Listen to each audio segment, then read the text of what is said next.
Nabibilang sa marangyang angkan si Mateo, mula ni Nuno hanggang sa kanyang henerasyon. Mayaman na talaga ang kanyang pamilya. Kilala ang pamilya nila sa pagiging mahusay sa mga negosyo. Pero bata pa lang, iba na ang hilig ng lalaking si Mateo. Mas gusto niya ang mga bagay na may tuturing niyang adventure. Mga gawain na may kinalaman ang paglalakbay, mga pagtuklas sa kung ano-anong bagay at higit sa lahat, ang pagsasaliksik sa mga kakaibang nilalang na gaya na lamang ng aswang. Kahit natuto lang kanyang ina sa ganitong gusto niya, lihim niya pa rin itong ginagawa. Hanggang sa makilala niya si Mang Tani, isang matandang lalaki na albularyo. Ang taong magtuturo sa kanya kung papaano magkakaroon ng mutya. Ngunit ang katanungan, ano nga kaya ang mangyayari sa buhay ni Mateo sakaling makakuha na siya ng mutya? Magagamit niya kaya ito upang ipagtanggol ang kanyang mahal sa buhay at ang mga tao? O hindi pa rin sasapat ang mutya para matalo ang kasamaan? Ang mga katanungan ay masasagot lamang kung susubaybayan natin ang panibagong kwento ngayong araw. Abangan ang mga eksena dito lang sa nag-iisang tambayan, ang mga kwento ni Kabanong.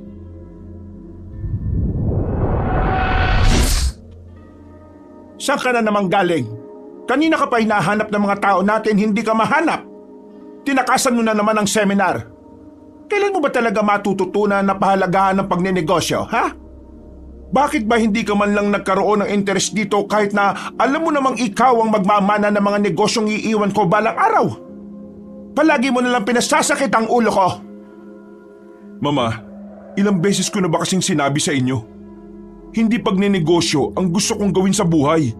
May iba akong gusto. Hindi to tungkol sa gusto mo. Tungkol ito sa kung paano natin may tatawid ang yaman natin sa susunod na henerasyon. At sa iyo nakasalalay yon. Bakit ba hindi mo maintindihan yon? Ibig sabihin, wala talaga kayong pakialam kung anong future na gusto ko para sa sarili ko? Anong tingin niyo sa akin? Laruan? Laruan na pwede niyong gamit-gamitin kung kailan niyo gusto? Mama, tao ako. May sarili akong buhay. Kaya dapat may sarili akong desisyon kung ano ang mas makabubuti para sa kinabukasan ko. Ang makabubuti sa kinabukasan mo ay ang pagnenegosyo. Nandito ang pera. Sa inyo, oo. Pero sa akin, hindi yan ang makabubuti sa akin. Kasi kahit na kailan, hindi nakakabuti na gawin mo ang isang bagay na labag naman sa kalooban mo. Kaya nga aaralin mo. Kaya nga susubukan mong mahalin. Ilang taon ko nang inaaral at sinusubukang mahalin, Mama. Pero hanggang ngayon, hindi ko pa rin maramdaman na ito ang para sa akin.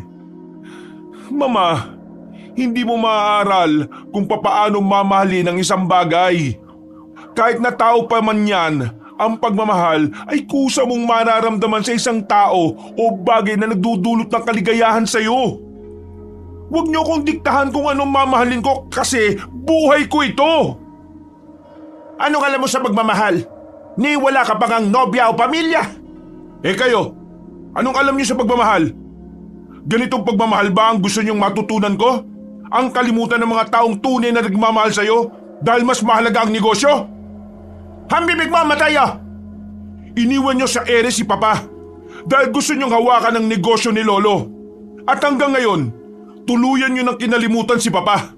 Kasi mahirap lang siya. At alam niyo kung ano masaklap? Hindi ko man lang kilala ang tatay ko. Kasi bata pa lang ako, pinalayas niyo na siya sa buhay natin. Isang malakas na sampal ang ginawa ni Senyora Abella sa kanya. Natigilan ng binata. Ramdam na ramdam niya ang gigil ng kanyang ina. Wala kang karapatang magsalita sa akin ng ganyan dahil anak lang kita. Wala kang alam sa mga pinagdaanan ko para lang makarating sa ganitong posisyon.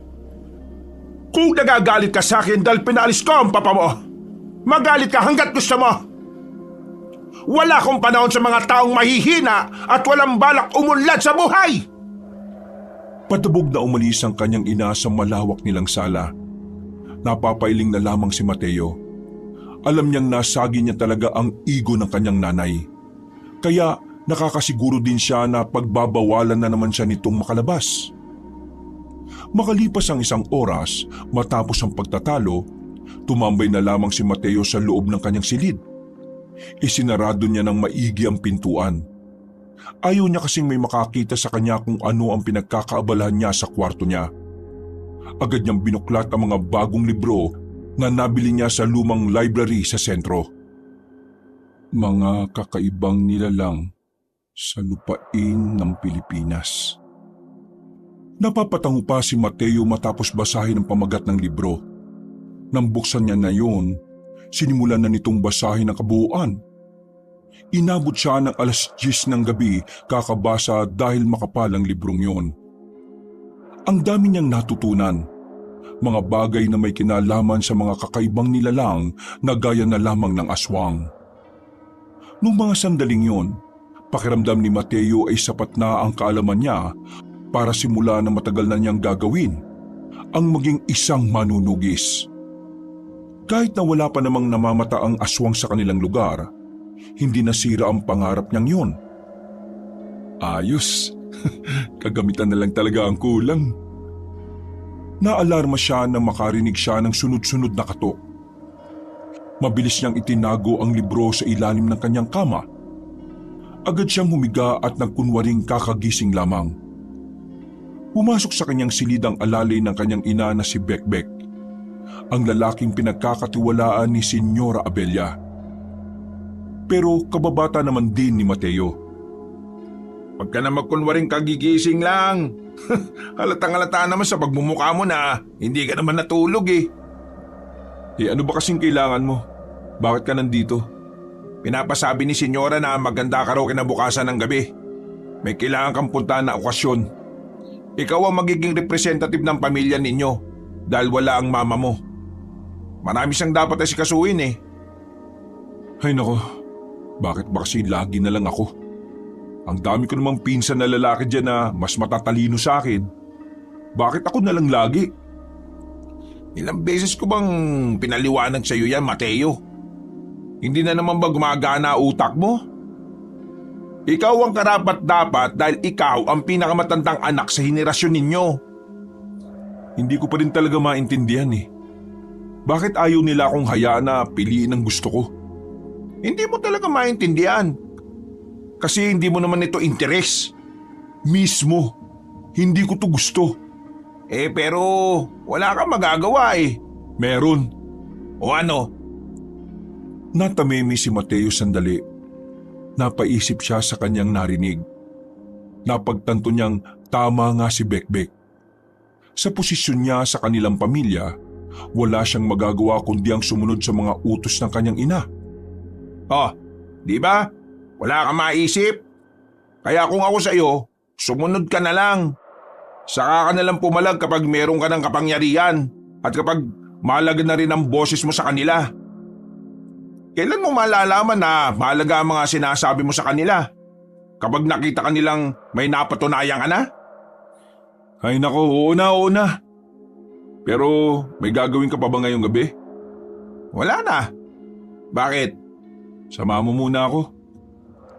Oy, kung katarantaduan na naman yan, wag mo na ako idamay ha. Ayaw ko mawalan ng trabaho. Nagpapakain pa ako ng 8 bata. Anak ng kuya ko, anak ng ate ko, at anak ng kapitbahay namin. Teka, bakit damay pati anak ng kapitbahay ninyo? Pinalayas yung anak ng kapitbahay namin tapos sa amin tumira eh. Ay sus, pambihira naman. Pero sumama ka na ha. Hindi naman ako gagawa ng kalokohan eh.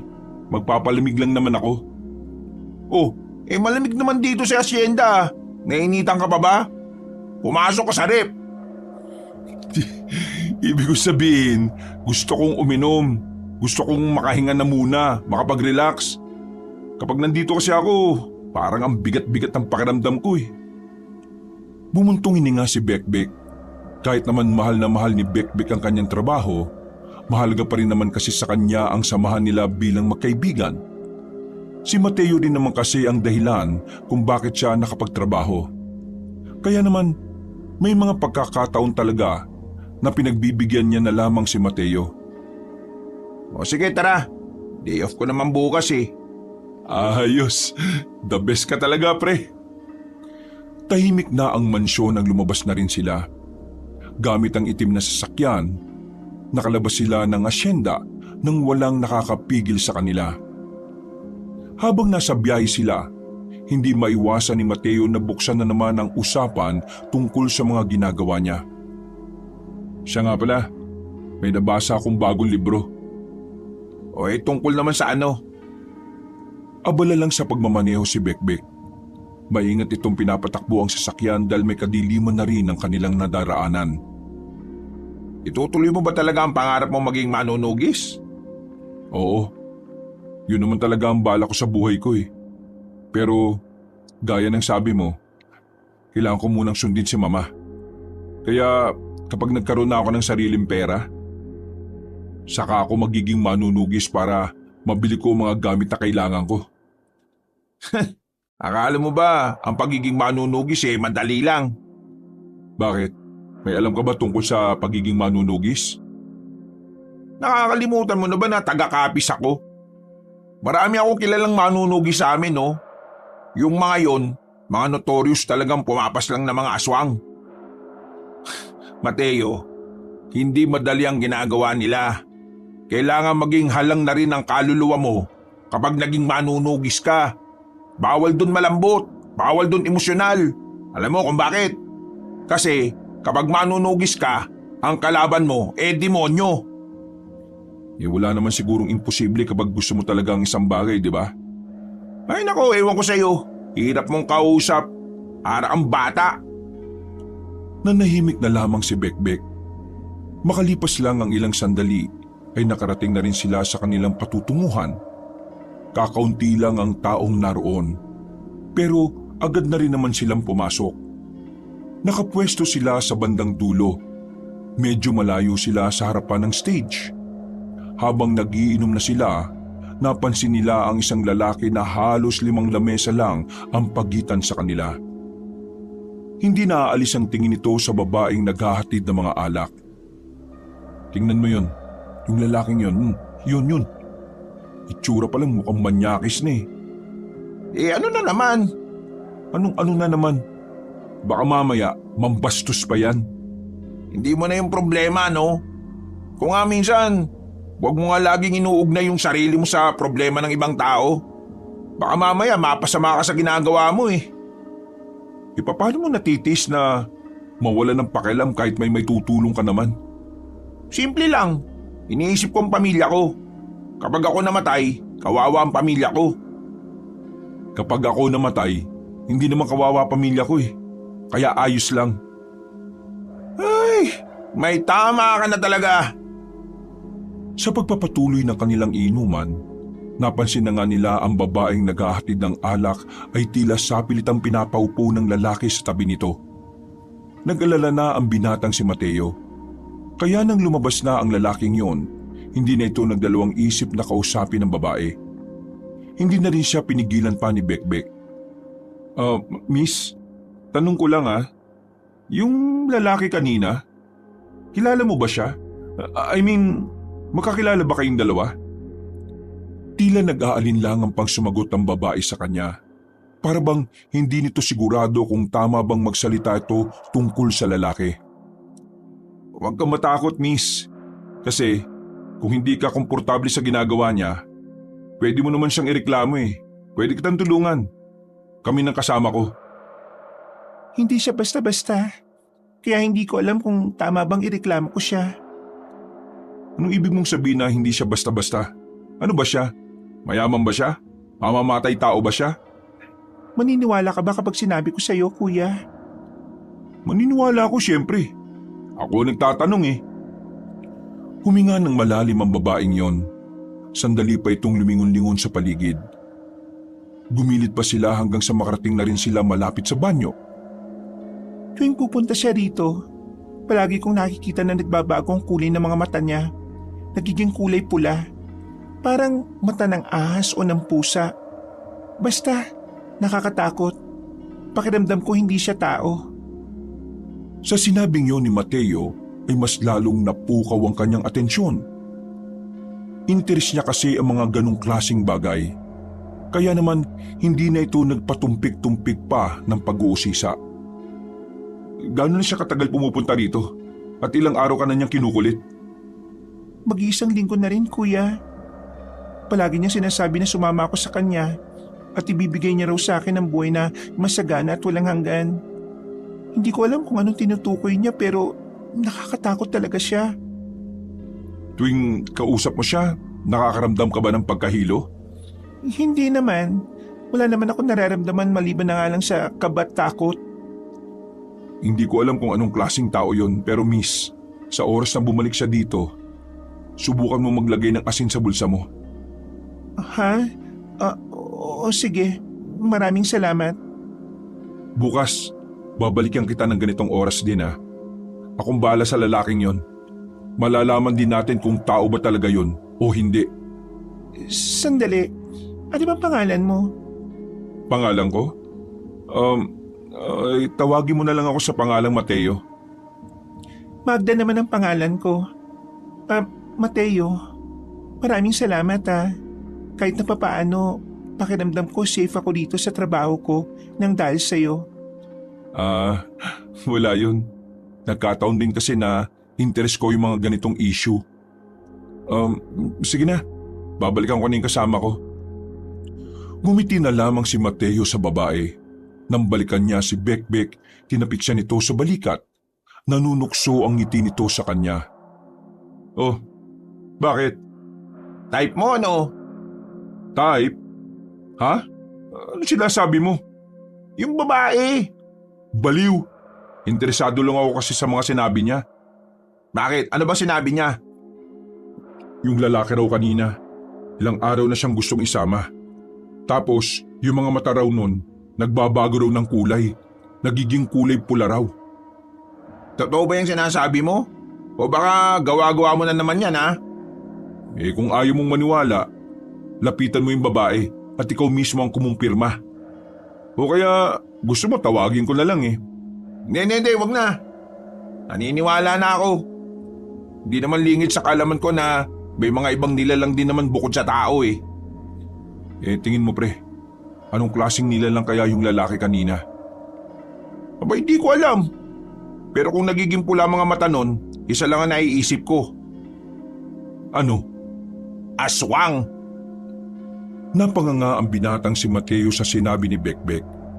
Dahil dito, mas lalo tuloy naging ganado si Mateo.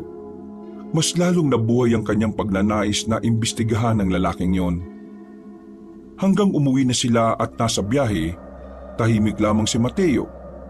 Walang ibang nasa utak niya kundi ang aswang.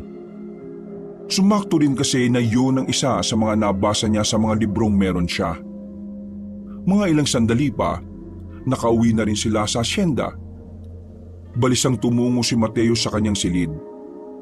Kinabukasan ng umaga, bago pa siya bungangaan ng kanyang ina, maaga na siyang umalis. Tumungo siya sa sentro ng bayan para maghanap ng albularyo. Kailangan niya kasing bumili ng pangontra. Ibibigay niya ang pangontrang yon sa dalaga. Nang sa ganon, makaiwas ito sa kapahamakan na maaring dulot ng aswang.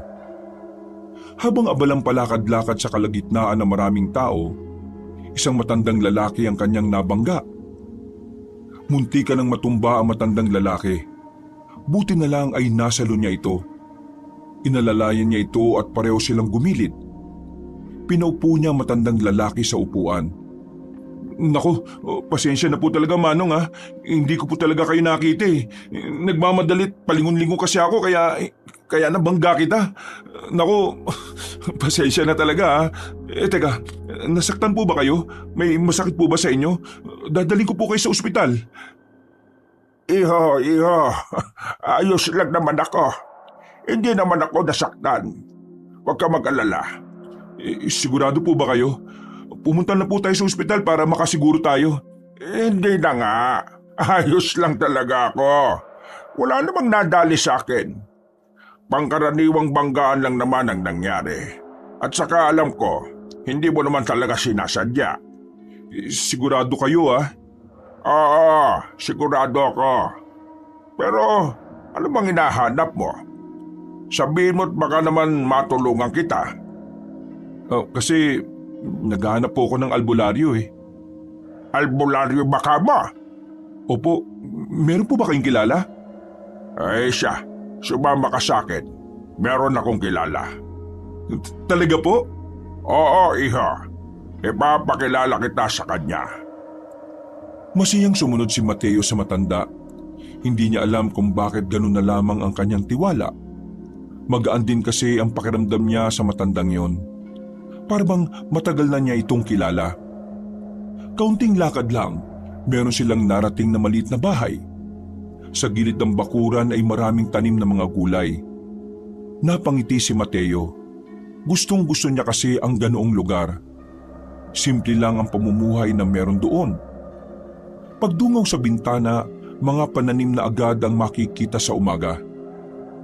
Pasensya ka na at ganito lang ang bahay ko, ha? Akala ko po ba dadalhin niyo po ako sa albularyo? Bakit po tayo nasa bahay ninyo? Ay, ako ang albularyo eh. Ho? Kayo po? Bakit hindi niyo naman po kaagad sinabi? Kasi, hindi ko ito masyadong pinapaalam sa ibang tao. Sa mga nagiging customer ko lang. Halika, pumasok ka. Itinulak na ni Mateo ang gate na yari sa kahoy. Pinaupo siya na matanda sa mahabang katawan ng puno na nakatumba sa gilid. Matanong ko lang, ano ba ang kailangan mo sa albularyo? Kailangan ko po kasi ng pangontra sa aswang para sa isang kaibigan. Pangontra sa aswang? Bakit po? Hindi po ba kayo naniniwalang may aswang? Iho, lahat ng albularyo naniniwalang may aswang. Pero napaisip lang ako, may aswang na naman pala. Na naman? Ibig sabihin, meron ng nauna? Sa'yo ko lang ito ikukwento ha. Pero 10 taon na ang nakalilipas nang may mamataang kaming mga albularyo na aswang sa isang lumang barya. Naninirahan sila roon. Pinaslang na namin ang mga yun eh. Bakit meron pa rin ngayon? Talaga po? Nakapatay na kayo ng aswang? Hindi nga. Iho, kung pamilyar ka sa pagiging manunugis, naging manunugis muna ako bago ako naging albularya. Ang ginagawa namin paslangin ng mga aswang, ubusin ang angkan nila at pigilan ng mga kasamaan na ginagawa nila noong araw. Kung ganon, talaga matutulungan niyo ako sa problema ko? Malapad ang ngiti ni Mateo. Pakiramdam niya ay para siyang naka-jackpot. Hindi na kasi siya mahihirapan pang makahanap ng taong makikinig sa lahat ng mga nalalaman niya. Marami pa akong nalalaman na hindi ko basta-basta pwedeng sabihin sa iyo. Pero pagtutuunan na lang natin kung ano ang kailangan mo. Anong klaseng pangontra ba ang gusto mo? Kahit na anong pangontra po, basta yung hindi makakalapit ang aswang. Babae po kasi ang pagbibigyan ko niyan eh. Kawawa naman. Kasi meron daw isang aswang ang madalas na nangungulit sa kanya. Isang lalaki na lagi siyang hinikayat na sumama. Sinasabi mo bang laging nakakausap nitong babayang aswang na lalaki? Opo, Manong. Kaya nga kailangan ko ng pangontra para sa kanya. Ay, sige. Bibigyan kita. Pero gusto kong sumama na lang sa iyo para makita ko rin ang sinasabi mong aswang. Sigurado po ba kayo? Oo. Kailangan kong makausap ang aswang na yon. Gusto kong malaman kung siya lang ba talaga ang aswang o merong pag-iba. Oo, sige po. Marami pong salamat ha. Mas maganda ngang may kasamang albularyo para na rin mas ligtas. Nababahala rin kasi ako na baka pag-initan din ako ng lalaking aswang na yun eh. Kung marunong nga lang po sana akong makipaglaban sa kanila, di sana kakayanin ko sila mag-isa. Hindi mo sila kakayanin mag-isa, iho. Kung pangkaraniwang tao ka lang, kailangan mo ng kasama. O kaya naman sandata na ibibigay sa iyo ng kalikasan o kaya ng mga hayop. Ang sinasabi niyo po ba mutya? Oo, May alam ka naman pala sa mga ganoong bagay eh. Opo, madalas po kasi ako magbasa ng mga tungkol doon. Sa katunayan, gusto ko nga rin pong maging manunugis eh. Baka naman po pwedeng turuan niyo ako. Ala, gusto mo maging manunugis? Aba, ayos ka rin ala. Bakit naman po? Sa panahon kasi ngayon, bibihira na lang ako makatagpo ng mga taong gustong maging manunugis. Karamihan mga natatakot kapag nalalaman na aswang ang kakalabanin. Ang iba naman, hindi naniniwala at natatawa na lang. Pero, iba ka. Teka, matanong ko nga. Anong nagtulak sa'yo para maging interesado sa mga ganitong bagay? Bata pa lang po ako. Pakiramdam ko na ito na talaga ang gusto kong gawin. Hindi ko rin po alam kung bakit eh. Basta noon pa pakiramdam ko, kailangan kong malaman ng ibang lihim na meron ng lipunan. Napatango ang matandang si Tanida sa pagiging malalim ng binata. Naniniwala matanda sa sinabi ni Mateo. Pakiramdam ni Mang Tani, magiging magaling na manunugis ang binata kung ito ay mahahasa. Sigurado ka bang gusto mo maging manunugis? Opo, gustong gusto ko talagang magligtas ng mga tao. O siya sige, tutulungan kitang maging manunugis. Pero sa isang kondisyon. Sige po, ano pong kondisyon? Tutulungan mo kung mahuli ang aswang na sinasabi mong nanggugulo sa kaibigan mo. Sige po, gagawin ko po yan. Makakaasa po kayo. Matapos ang kanilang pag-uusap, binigay na rin ni Mang Tani ang 2 kwintas na di umano mabisa itong pangontra para hindi na makalapit ang kahit na anong masamang elemento. Kabilang na nga rito ay ang mga aswang. Dahil maaga pa at hindi pa naman bukas ang bar na pinapasukan ng babaeng si Magda, naisipan niyang umuwi na muna sa kanilang asyenda. Pagpasok pa lamang niya ng mansyon, agad na sinalubong siya ng kanyang ina. Isang malakas na sampal ang kanyang natanggap mula rito.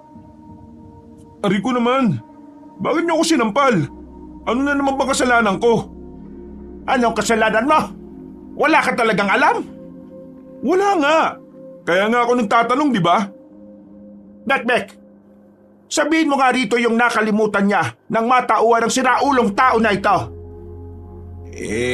Meron kang appointment kaninang umaga na hindi mo napuntahan eh. Tungkol yun sa isang deal na dapat ikaw ang makikipagtransaksyon sa kliyente. Nakalimutan mo yata na sinabi sa iyo yun ng isa sa mga staff ni Senyora Abella nung nasa opisina tayo.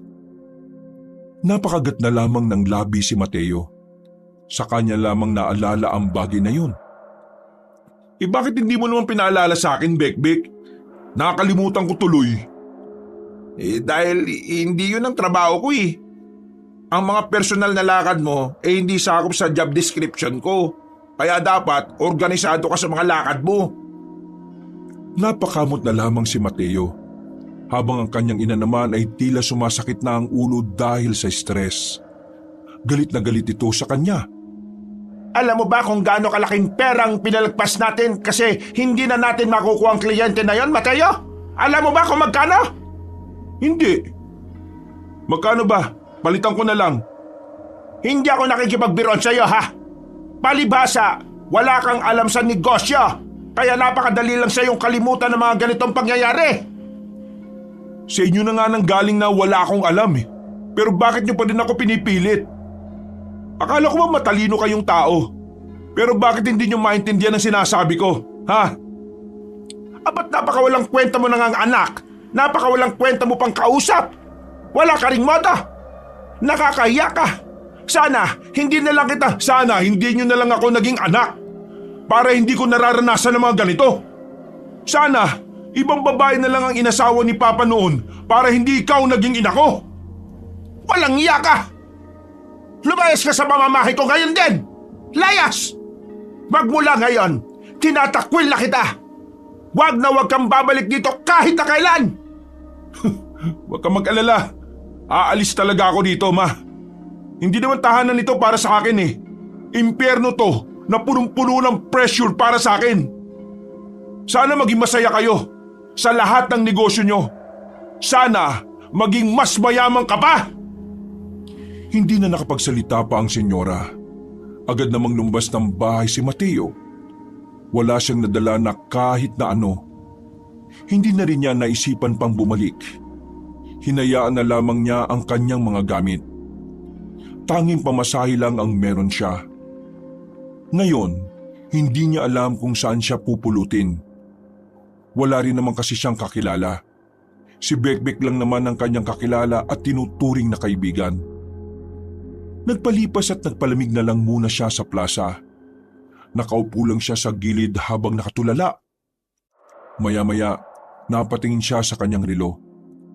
Napatayo siya bigla nang maalala na sasapit na pala ang kinagabihan. Kailangan niya palang puntahan ng babaeng si Magda. Kailangan niyang maibigay ang pangontra. Pasakay na sana siya ng tricycle pero may isa pa siyang naalala. Ay, isasama ko nga pala si Mang Tani ngayon. Mali. Dito pala ako sasakay sa kabila. Pasensya na po, kuya. Ibang tricycle ang kanyang pinara at agad na bumiyahe patungo sa sentro ng bayan. Makalipas lang ang halos 20 minutos ay nakarating na rin siya. Pagdating niya sa bahay ni Mang Tani ay nakahanda na rin pala matanda. Mabuti naman at dumating ka na. Akala ko talaga hindi ka na darating eh. Ano bang nangyari? Wala naman po. May kaunting problema lang sa bahay. Tara na po, puntahan na natin yung kaibigan ko. Sigurado kong naroon na siya sa trabaho niya. Agad silang tumungo roon. Pagdating nila ay nakita agad nila ang dalagang si Magda. Tila nangingislap ang mga mata nito nang masilayan ng binatang si Mateo. Oh, nagbalik ka. Mabuti naman. Pero sino kasama mo? Ay, siya nga pala. Ito si Mang Tani, isa siyang albularyo. Tutulungan niya tayo para palayasin ang lalaking aswang na yun sa buhay mo. Magandang gabi po sa inyo. Magandang gabi rin sa iyo, iha. May karanasan na ako sa pagtugis ng mga aswang, kaya wala kang dapat na ipag-alala, ha? Magda, upo lang muna kami habang hinihintay ang lalaking nanggugulo sa iyo, ha? Kapag nakita naming lumapit na siya sa iyo, saka na kami gagawa ng hakbang ni Mang Tani. Tumango lang ang babae sa kanyang sinabi. Pumwesto na rin sila sa bakanting upuan na malapit sa bandang dulo. Halos kalahating oras lang silang naghintay. Nakita na rin nilang dumating na rin ang lalaki. Dire-diretso yun sa loob. Agad na umupo malapit sa entablado. Mang Tani, yung lalaking yun ang sinasabi ko. Oo, nararamdaman ko rin siya. Ihanda mo ang sarili mo, ha? Pinutunog na ni Mateo ang kanyang mga daliri. Noong mga sandaling yon, nakakaramdam na rin siya ng kaba kahit na papano. Ito kasi ang unang pagkakataon na may kakalabanin siyang aswang. Nang makita nilang kinakausap na ng lalaki ang dalagang si Magda, hindi na sila nagsayang pa ng oras. Agad silang lumapit doon. Matapang na hinawakan ni Mateo ang balikat ng lalaki at nagsalita. Pre, huwag mong guluhin yung nagtatrabaho.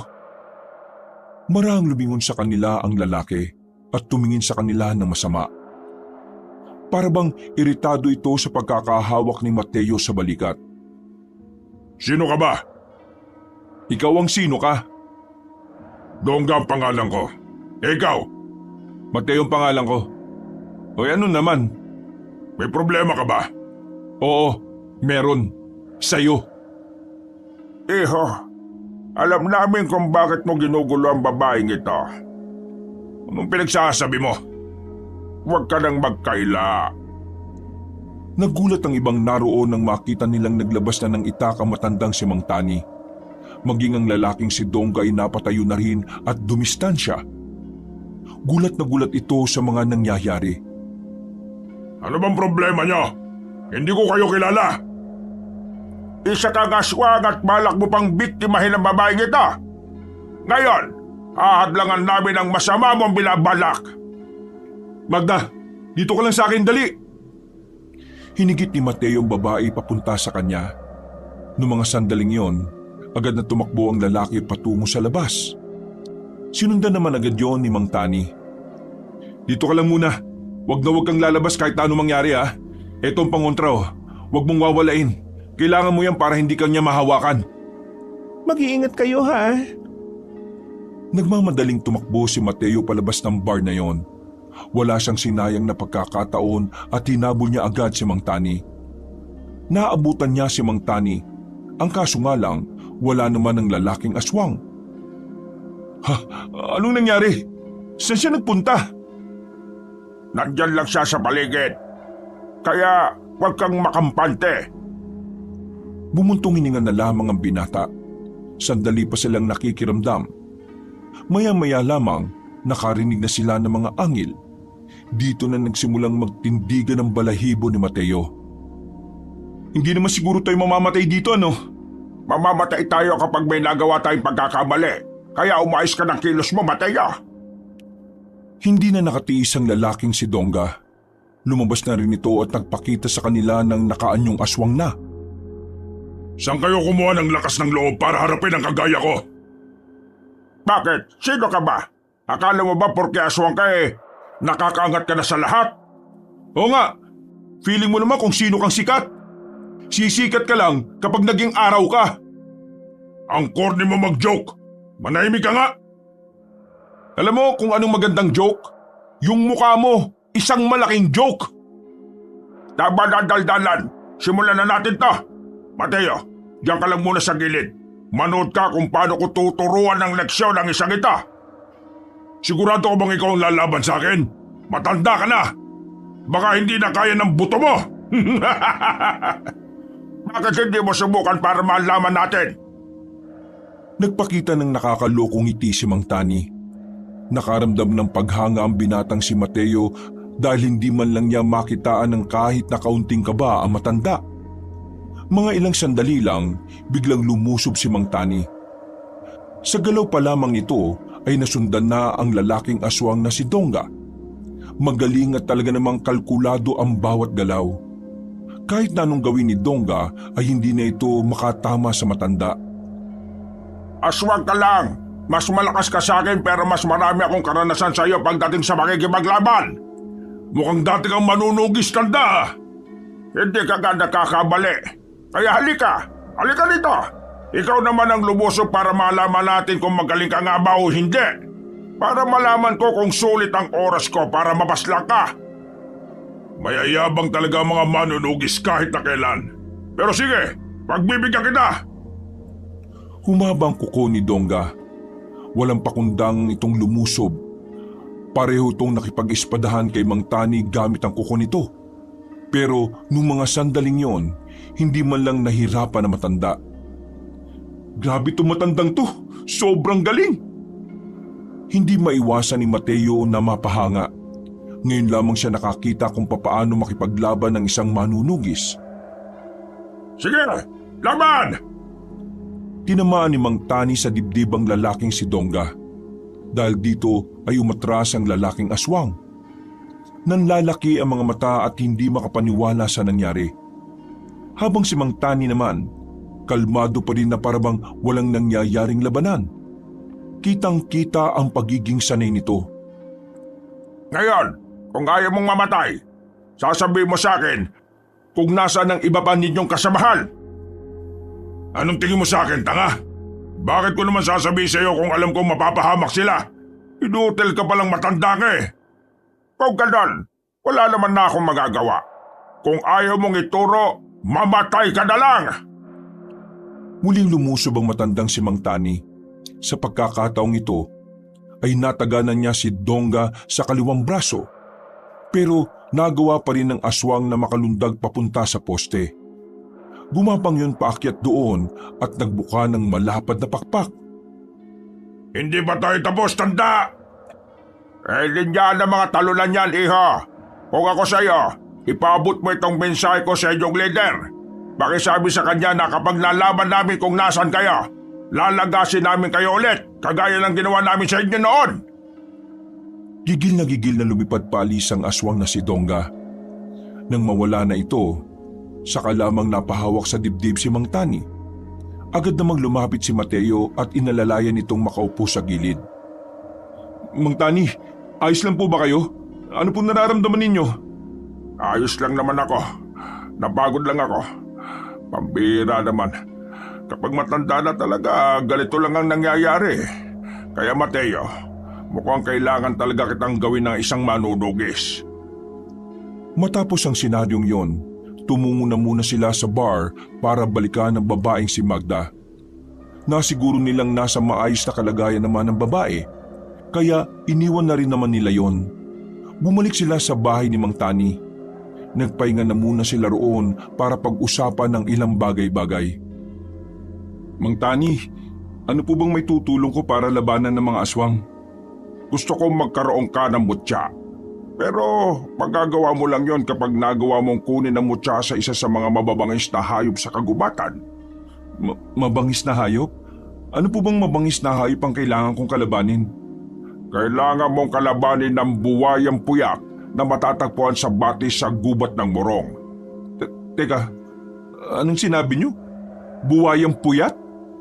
Teka, paano ko naman malalaman kung ang isang buwaya ay puyat? Tatanungin ko. Seryoso po ba kayo, Mang Tani? Tumawa matandang lalaki. Makailang ulit pa nitong tinapik ang binatang si Mateo sa balikat. Sinasabi ko na nga ba't yan ang una mong magiging reaksyon eh. Pero, iho, seryoso ang sinasabi ko. May buwaya talagang puyat. At nasa buwaya na yon ang mutya na kailangan mong kunin. Sa bandang noo ng buwaya, merong nakadikit na bato roon, kulay berding bato. Paniniwalang ang bato na yon ay ang namuong dugo ng buwaya. Merong kasing tumusok ng noo niya, tapos yung dugo parang mahiwagang tumigas at nagkulay berde. Pinaniniwalaan naman ng mga albularyo na ang batong yon ay malakas na mutya. Hindi ba parang alamat lang yan? Nakita niyo na ba yun? Sasabihin ko ba ito sa iyo kung hindi ko pa nakikita? Bakit hindi niyo kinuha yung mutya na yon? Dahil lahat naman kami noon ay may kanya-kanya ng mutya. At ngayong matatanda na kami, wala na ni isa sa amin ang may kakayahang kunin yon. Kaya naman, ikaw ang unang pumasok sa isip ko. Paano ko makukuha yung mutya na yun, Mang Tani? Baka mamaya dyan palang patay na ako. Hindi ito magiging madali. Kaya kailangan mo talaga magsanay bago ka sumabak doon. Ito lang ang tatandaan mo. Tumitigil ang buwaya kapag tinatawag mo ang pangalan niya. Borong ang pangalan niya. Pero epektibo lang ito ng 2 beses. Sa pangatlong tawag mo sa kanya, hindi na siya hihinto. Maiirita na siya sa'yo.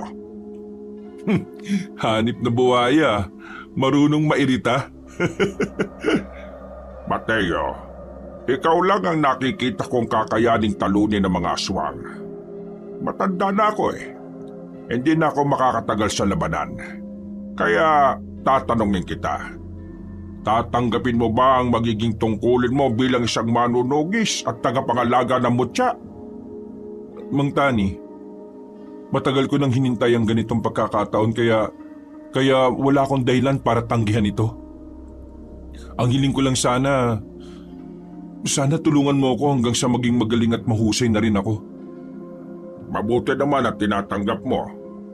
Baka mag-alala. Ako nang bahala sa lahat ng bagay na dapat mong matutunan. Pero Mang Tani, may isa pa pala akong gustong ipakiusap sa inyo. Ano naman yan? Sabihin mo lang. Kasi pinalayas na ako sa amin . Wala na akong matitirhan. Pwede bang sumama na lang muna ako dito sa bahay niyo? Huwag kayong mag-alala. Tutulungan naman kita sa mga gastusin. May pera pa naman ako. Ay nako, wala namang problema sa akin. Mas maganda ngang nandito ka para hindi na ako mahihirapang hanapin ka. Ayos. Maraming salamat po. Alam nyo, wala kasi akong tatay . Pwede bang tawagin ko na lang kayong tatay? Ha? Sigurado ka ba? Hindi ka ba ilang? Hindi po. Matagal ko na rin kasing gusto magkaroon ng ama . Ang kaso, mula pagkabata ko, Hindi ko naman siya nakita. Parang pareho lang din naman pala tayo. Hindi ko na rin kasi nakita ang anak ko noon pa. Iniisip ko nga, ano nga kayang ginagawa niya ngayon? Pero hayaan mo na. Ang mahalaga, dito ka natitira. Hanggat hindi natatapos ang problema natin sa mga aswang, dumito ka na muna, ha? Sigurado yan, ha? Siguradong sigurado. Hindi malaman ni Mateo kung bakit ganun na lamang kagaan ang kanyang kalooban sa matandang yon. Pakiramdam niya kasi talaga matagalan niyang kilala matandang yon. Hindi man lang kasi nakakaramdam ng kahit na kaunting hiya o pagkailang. Komportable siya kasama at kinakausap ito. Bagay na hindi niya nararamdaman kapag ang kanyang ina ang nasa tabi niya. Kinabukasan ay nagpaalam si Mateo kay Mang Tani. Kailangan kasi niyang makipagkita kay Bekbek para kunin ang mga gamit nito. Nang makita na sila ni Bekbek sa isang kainan sa sentro, napansin niya ang daming laman ng gamit ng sasakyan. Sa pagkakaalam niya, hindi naman ganun karami ang gamit niya. Teka, ano yan? Mga gamit, malamang. Hindi mo ba nakikita? Ang ibig ko sabihin, bakit ganyan kadami? Akin lang ba yan? Kasama na rin na sa akin dyan, no? Ha? Bakit? Lumayas ka na rin ba sa asyenda? Pinalayas na ako ni Senyora Abelia. Ano? Bakit niya ginawa yun? Wala ka namang ginagawang masama, ah. Meron akong ginawa. Pero hindi ko alam kung masama. Ayaw niya lang talaga. Sabi mo na kasi sa akin kung ano yun. Dami mong pang daldal. Naganda kasi ako ng mga pagkain galing sa kusina nyo. Sinumbong ako ni Aling Marites kay Senyora nang malaman niyang sa'yo ko yun ibibigay. Paepal talaga tong si Aling Marites kasi. Di napalayas ka pala ng dahil sa akin? Oo, pero wag mong sisihin sarili mo. Choice ko naman yun eh. Naawa lang kasi ako sa'yo. Di ko alam kung kakayanin mo bang mabuhay ng mag-isa eh. Wala ka pa namang kapera-pera. Naku, pasensya ka na nadamay ka pa talaga, ha. Paano ngayon ang pamilya mo? Nakapagpadala naman ako ng malaking pera bago ako matanggal. Nakasahod ako kahapon eh. Maraming salamat pre, ha. Di bale, babawi ako sa'yo. Pangako yan. Pero paano pala itong sasakyan? Hindi na kailangan. Tulungan mo na lang ako maghanap ng matitiran yung libre lang sana ha. Wala pa rin akong pera ngayon eh. Sakto lang tong panggastos sa pagkain. Itong sasakyan naman, ewan ko. Sasakyan mo to eh. Di natin alam kung babawiin ng nanay mo. Hayaan mo na yung sasakyan. Ako nang bahala dyan. Huwag ka mag-alala. May kilala akong mabait na magpapatira sa atin. Nagkatinginan ng dalawa. Nakangiti lamang si Mateo. Agad na silang bumiyahe patungo sa sinasabi ni Mateo. Makalipas lang ang ilang minuto ay nakarating na rin sila roon. Nagtataka pa si Bekbek kung ano ang ginagawa nila sa harapan ng isang bahay na hindi naman nila alam. Kilala mo tao dyan? Oo pre, siya yung tao na magtuturo sa akin kung paano maging manunugis. Isa siyang albularyo. Ituturo niya rin sa akin kung paano makakakuha ng mutya. At talagang tuloy na yung pinapangarap mong noon pa ah? Oo naman. Sinasabi ko naman kasi sa iyo eh. Magagawa ko rin to balang araw. Pumasok na sila sa loob. Kinatok nila ang pintuan. Ilang sandali lang bumukas na rin yun. Nang bumungod na si Mang Tani, tila nagulat si Bekbek. Ganun din ang matandang lalaki. Oh, bakit kayo nagulat? Magkakilala ba kayo? Ha? Ano kasi, Oo, magkakilala kami. Pero hindi sobrang magkakilala. Nakita ko lang siya ilang beses sa sentro. Tinulungan niya ako na magbuhat ng kung ano-ano. Akala ko naman kung ano eh. Pre, si Mang Tani nga pala. Siya yung albularyo na sinasabi ko sa'yo. Mang Tani, kakapalan ko na po sana ang mukha ko. Baka pwedeng dito na rin muna siya tumira sa bahay niyo. Pinalayas na rin kasi siya ng nanay ko eh. Kaibigan ko po siya mula pagkabata. Ha? Dito? Dito siya titira? Oo po sana, kung ayos lang naman po sa inyo. Pero kung hindi naman po ayos lang din naman po. Dede. Ayos lang naman sa akin. Ay sige, dito ka na rin muna. Mas maganda kasing may katulong si Mateo sa gagawin niyang misyon. Halika kayo, pumasok kayo. Papasok na lang po muna namin yung mga gamit namin. Hindi naman po karamihan, puro damit lang naman po. O siya sige, tulungan ko na kayo. Ay, hindi na po. Kami na pong bahala. Nakakaya na po Mabilis na kinuha ni Mateo at Bekbek ang gamit sa sasakyan. Mga ilang sandali lang ay magkakaharap na rin sila sa loob ng bahay. Lahat ng mga hindi na ikwento ni Mateo sa kaibigan ay agad din naman itong sinabi. Medyo nawiwindang si Bekbek dahil hindi nito inakala na sobrang dami na nang nangyari kahit saglit lang din silang hindi nagkita. Pero ganun pa man, tinanggap din naman ito ang misyon kasama si Mateo. Naliwanagan na rin ito sa mga nangyayari. At ngayon, desidido na rin itong labanan ng mga aswang basta kasama si Mateo. Grabe, ang dami mo na palang ganap, no? Pero mas grabe itong si Mang Tani. Biruin mong kinaya niyang kalabanin yung aswang na yun. Saka ka na mamangha, dahil ngayong araw, sasamahan mo na ako. Agad-agad? Oo, mas maganda kasing may liwanag pa kapag hinanap natin yung buhayang puyat. Seryoso ba sa buhayang puyat? Paano mo naman malalaman kung puyat o may sapat na tulog ang buhaya? Ang palatanda na puyat ang buhayang yon ay ang mismong bato na nasa noon niya. Dahil kasi sa banta na merong kumuha nun sa kanya noon, hindi na siya laging natutulog. Ibig sabihin, puyat siya. Ay, pambihira. Akala ko naman mahihirapan pa kami kung papaano aalamin Maganda na kayo. Mas mainam kung ngayon na kayo kumilos.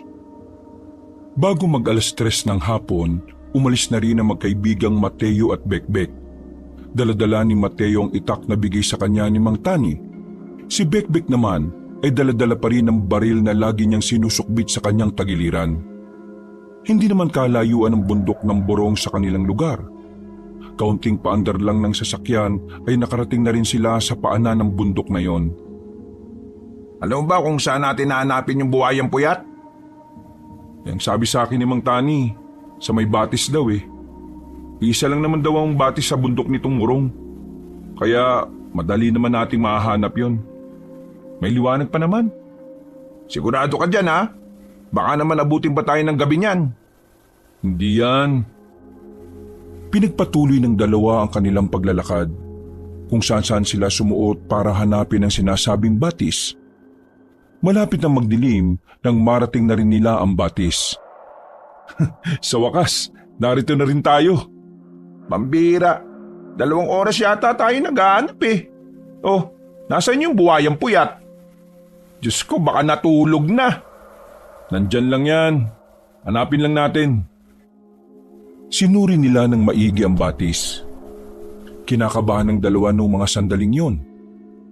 Kahit na may mga sandata sila, hindi nila alam kung gaano kabangis ang buhayang yon. Maya-maya pa, nakarinig na sila ng mga kaluskos. Nagtago na muna sila sa gilid. Nandyan na ba? Uy, nandyan na ba? Bakit ako tinatanong mo? Sinong tatanungin ko? Yung buhayang puyat. Nanahimik lamang sila. Pero ang hindi nila inaasahan, nasa likod na pala nila ang naririnig nilang kaluskos. Nang humarap sila roon, nanlalaki ang kanilang mga mata nang masilayan sa kanilang harapan ang malaking buwaya. Muntikan na silang malapa nito. Mabuti na lamang ay agad silang nakaalis. Lintik na yan! Nagmamadali silang umakyat sa taas ng puno. Ang buwaya naman ay gumapang na rin paalis na parang walang nangyari. Pwede ba natin patayin yan? Oo, kung hindi natin yung papatayin, wala tayong tsansa makuha ang nasa noo niya. Sabi rin ni Mang Tani, parang aswang din daw yan Kumakain din talaga ng tao. O sige, babariling ko na. Sandali! Agad na bumaba ang binatang si Bekbek. Pinagbababaril nito ang buwaya na sana ay papaalis na.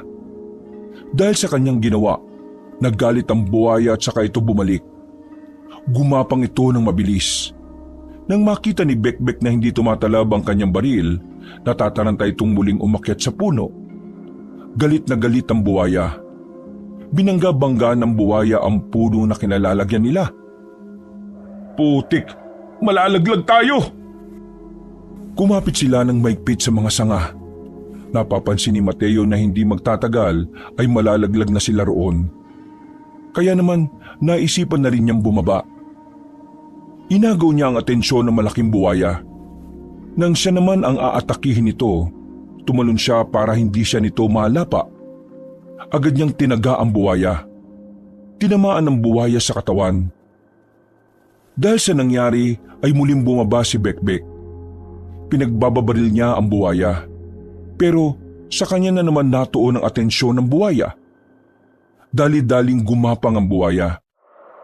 Babarilin pa sana ni Bekbek ang hayop na yon pero naubusan na siya ng bala. Umatras-atras na lang siya hanggang sa madikit na siya sa malaking puno.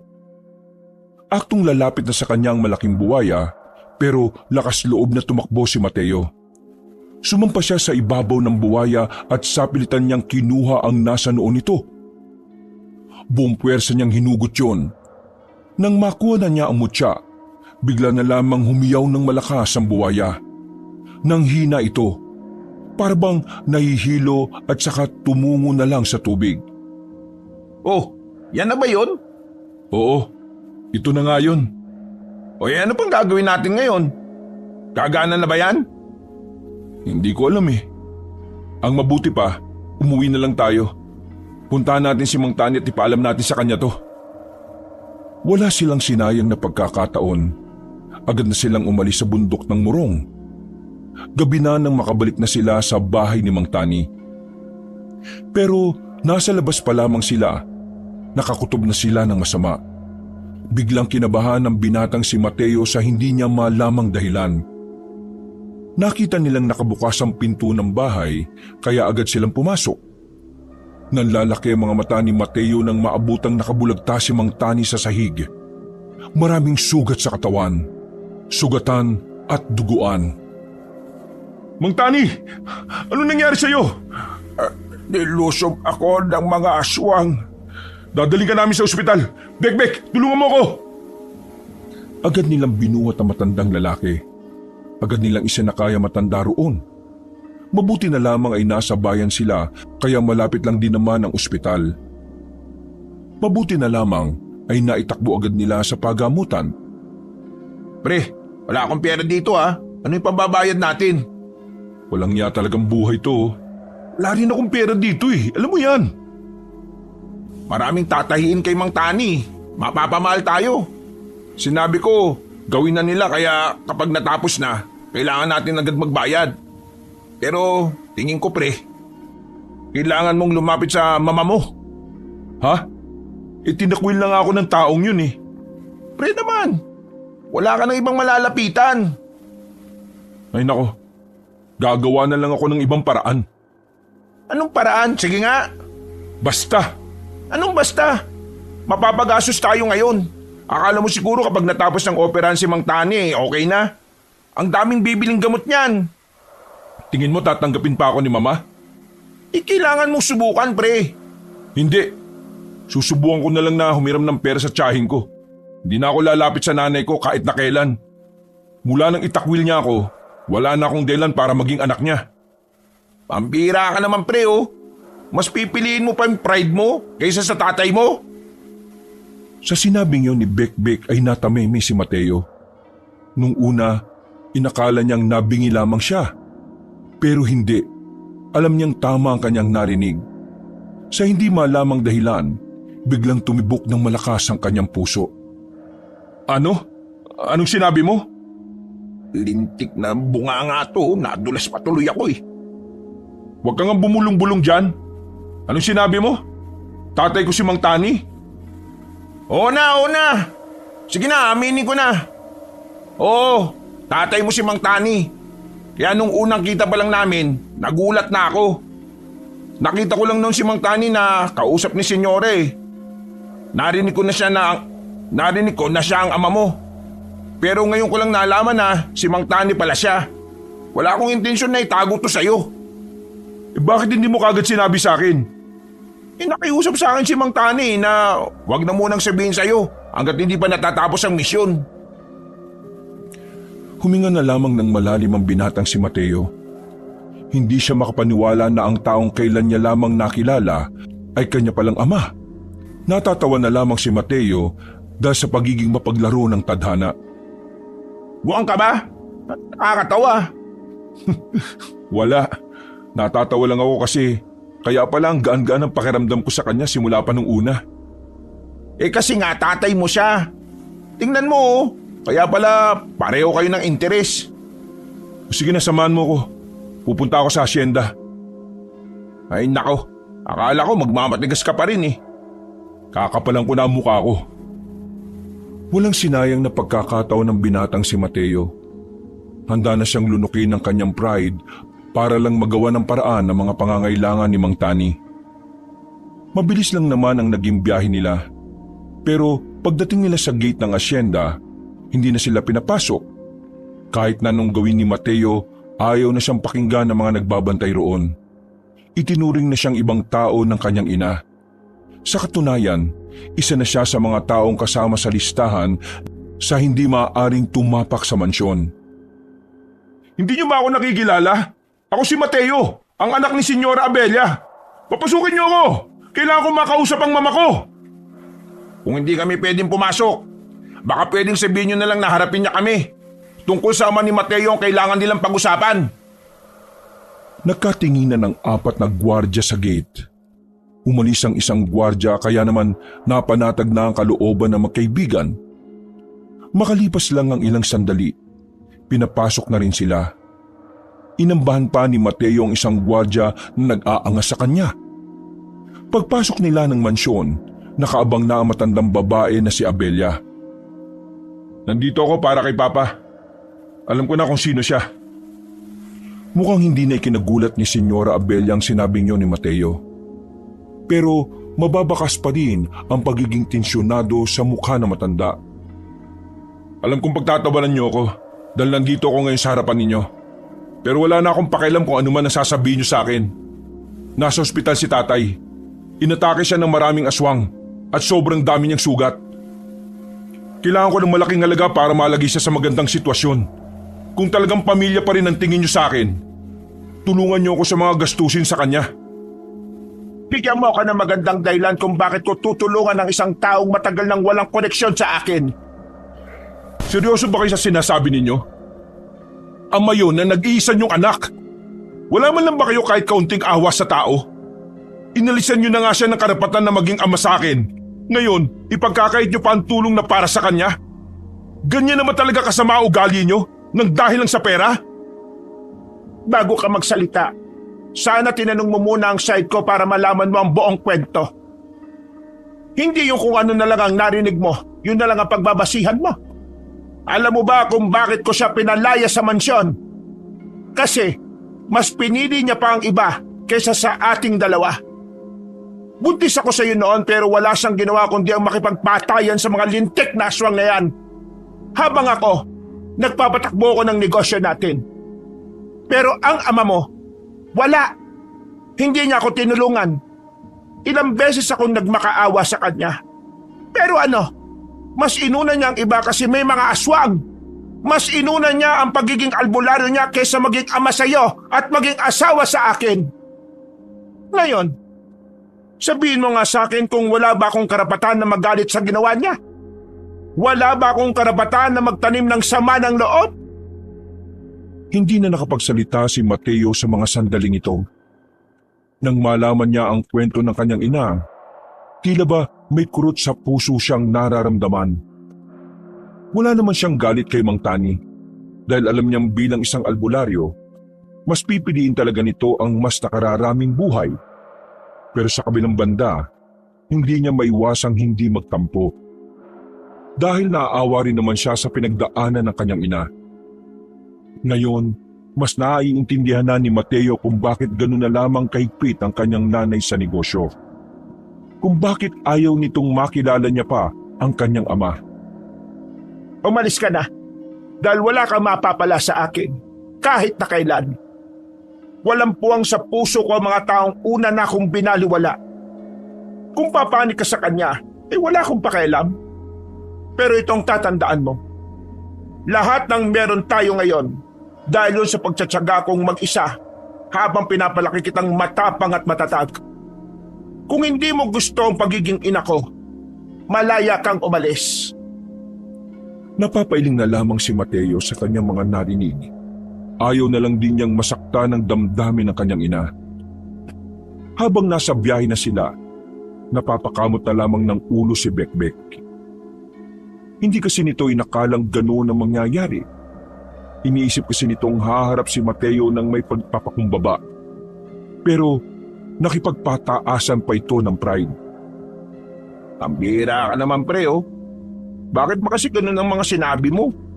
Ang goal natin ay mapaamo ang mama mo para mabayaran niya lahat ng kailangang bayaran. Ang ginawa mo, inudyukan mo pang magalit eh. Wala na tayong magagawa. Nangyari na eh. Alam mo, isa sa mga kinaiinisan sa'yo ni Senyora, yang ugali mo, na kapag may gusto kang sabihin, sasabihin mo, kahit hindi mo pinag-iisipan. Tapos, kapag nakagawa ka ng mali, gusto mong kalimutan na lang kaagad. Pre, hindi ganun maglaro ang buhay. Kung hindi ka nag-iingat, maraming mawawala sa'yo. Hindi lahat ng tao kayang tanggapin ang mga sinasabi mo. Hindi lahat madaling pahupain at palampasin. Kaya sana naman minsan lang mag-isip ka ng matino. Kasi, uy, gagi, sino yun? Biglang napatapak ng preno ang binatang si Bekbek nang meron silang masagasaan. Gulat na gulat silang dalawa. Sandali pa silang nanatili sa loob sa sobrang pagkabigla. Daldal ka kasi ng daldal eh. Hindi ka nakatingin sa dinaraanan natin. Ikaw kasi, kung sana maayos sa pananalita mo kanina, di sana masaya tayo ngayon at nakapokus ako sa dinaraanan natin. Kasalanan ko pa ngayon. Ikaw nagmamaneho dyan. Bago pa humaba ang kanilang pagtatalo, bumaba na rin silang dalawa para puntahan ang kanilang nabangga. Pero laking pagtataka nila nang makitang wala namang tao roon. Oh, nasan? Sigurado ka bang may nabangga tayo? Oo, may nabangga tayo, sigurado ako. May preno ba ako kung wala? Nasaan nga? Wala nga oh. May dugo yung bumper ko oh, tingnan mo. Nang makita ni Mateo na may kaunting bakas ng dugo ang harapan ng sasakyan, dito na sila kinabahan. Mga ilang sandali lang, bigla na lang lumabas ang isang aswang sa kung saan. Tinulak ni Mateo si Bekbek palayo at siya ang nakalmot ng nilalang. Akala ni Mateo ay mamamatay na siya dahil sa haba ng kuko ng aswang. Pero namangha siya nang wala namang nangyari. Tumigas kasi ang balat niya na parang gaya ng sa buwaya. Naramdaman na lamang niya na gumagana ng mutya ng buwayang puyat na nasa masikip niyang bulsa. Ang mutya! Ang mutya! Gumagana na! Dumistansya ang aswang kay Mateo. Pero nagulat na lang ang aswang at si Bekbek nang makitang gumapang si Mateo na mabilis. Nang makalapit ito sa aswang, pinulupot ni Mateo ang kanyang braso sa leeg ng nilalang. Kitang-kita ni Bekbek na parang naging mata na ng buwaya ang mata ni Mateo. Walang pakundangan na binali ni Mateo ang leeg ng aswang, kaya wala pang 2 minuto, napas lang na rin ito ang nilalang na yon. Mabilis na lumapit si Bekbek para alamin kung talaga bang wala na ang aswang. Hindi nito maiwasang hindi mamangha. Makailang ulit nitong hinawak-hawakan ang balat ng binatang si Mateo. Hindi ito makapaniwala nang malamang matigas na ang balat ng kaibigan. Ito na ba yung kapangyarihan ng mutya, pre? Totoo ba to? Kahit ako, hindi rin ako makapaniwala eh. Bigla na lang naging ganito ang katawan ko. Kung may ganito ka palang kakayahan dahil sa mutyang yan, sigurado kong matatalo mo na yung sinasabi niyong aswang na nakatakas. Sana nga matalo ko. Para naman matapos na rin ang lahat ng to at masimulan ko na ring ayusin ang pamilya namin. Pero ang problema nga natin ngayon pera. Paala na. Ang mahalaga ngayon mabalikan na natin si Mang Tani, si tatay. Nasasabik na akong ipaalam sa kanya na nagagamit ko na itong mutya. At saka, Uy, ano yun? muli na naman silang naalarma nang marinig ang malalakas na sigawan ng mga kalalakihan sa gubat. Ilang sandali lang, nakita na lamang nila ang ilang mga ngaso na may dalang malaking gasera. Sugatan ng ilan sa kanila. Habang hila-hila naman nila ang kasamang wala ng malay. Mga aswang, meron pa. Lintik na buhay to oh. O sige, dito ka lang. Huwag mo sabihin harapin mo mag-isama ngayon. O bakit, sasama ka ba? Ano magagawa ko ron? Eh di ako mag-isa. Hindi na nagsayang ang binata ng oras. Mabilis itong tumakbo papasok ng kagubatan. Pagdating niya, nakita niya ang isang mga ngaso na gumagapang na. Duguan ng mga paa nito habang nasa harapan ang isang aswang. Teka, nakikita ko pa rin to. Namamanghaman sa kanyang kakayahan, mas pinagtuunan na niya ng pansin ng lalaking sugatan. Tinulungan niya itong makatayo at iginilid niya. Ayon sa lalaki, hindi nag-iisa ang aswang na yon. Meron itong mga kasama na kumuha na sa iba pang mga mangangaso. Kaya naman agad na nagsarado ang kamao ni Mateo. Wala siyang alam sa pakikipaglaban, pero ang mutya na mismo ang gumagabay sa kanya kung ano ang dapat na gawin. Kumalma ka lang dyan sa gilid. Saglit lang to. Hinanda na ni Mateo ang kanyang sarili. Mga ilang sandali lang ay siya na mismo ang kusang lumapit sa aswang. Nagkaroon sila ng palitan ng suntok. Kinakalmot pa siya ng nilalang pero walang talab sa balat niya. Nang makakuha ng tiyempo, hinawakan niya ang leeg nito.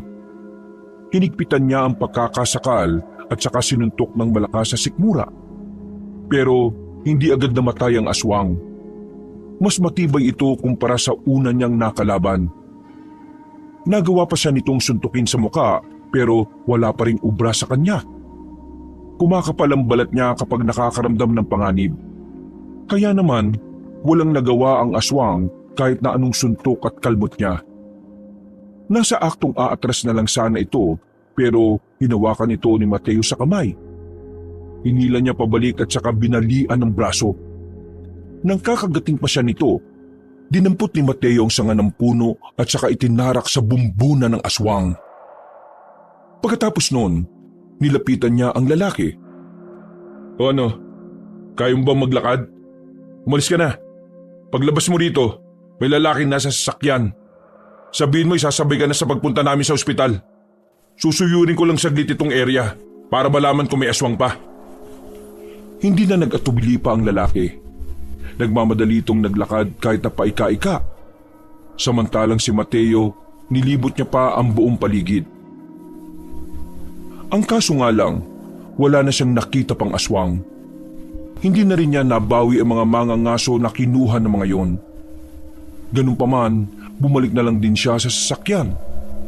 Ibinyahin na nila ang lalaking sugatan, tutal sa ospital din naman ang punta nila. Pagdating nila, ay kaagad nilang pinasikaso ang lalaking yon. Napapakamot na lamang si Bekbek sa ulo. Bira ka naman. Alam mo namang wala tayong pera, dinala mo pa rito. Saan mo gustong dalhin? Sa morgue kaagad? Inatid na lang sana natin sa kanila. Hindi naman life and death ang kalagayan yan eh. Huwag ka mag-alala. Sinabihan ko naman sa loob na sagot niya sarili niyang bill. Tara na, puntahan na natin si tatay. Tinungo na lamang nila ang silid ng matandang si Tani. Gising na ito nang pumasok sila. Nakangiti na para bang walang mga sugat na iniinda. Umupo si Mateo sa gilid. Bumuntong hininga ang binata. Hindi na siya nagdalawang isip na buksan ang usapan. Agad namang lumabas si Bekbek para hayaang makapag-usap ang mag-ama. Tay, kanina may nakalaban akong aswang. Nagamit ko na kagad ang mutya na kakakuha ko pa lang din. Ang lakas ng mutya na to. Natalo ko yung 2 aswang. May naligtas pa akong buhay. Kahit na wala akong kaalam-alam sa pakikipaglaban sa mga nilalang na gano'n ha. Dahil sa mutya na ito, nagkaroon ako ng talino't lakas. Kakaiba, astig. Mabuti naman at nakuha mo na yan at nagamit mo na rin. Yan ang magiging sandalan mo kapag nakipaglabang ka sa mga kampo ng kadiliman. Pero hindi po yun ang gusto kong pag-usapan natin ngayon. Bakit? May iba ka pa bang gustong sabihin? Alam ko na po ang totoo, Tay. Sinabi na sa akin ni Bekbek na nakausap ko na rin si Mama tungkol sa'yo. Tay, bakit hindi mo sinabi sa akin nung unang beses na nalaman mo kay Bekbek na ako palang anak niyo? Hiya ako eh. Siguro, nasabi na sa iyo ng mama mo ang dahilan kung bakit niya ako pinalayas. At kung bakit pinili ko na lang na lumayo. Pinili ko ang misyon ko kesa sa inyong dalawa.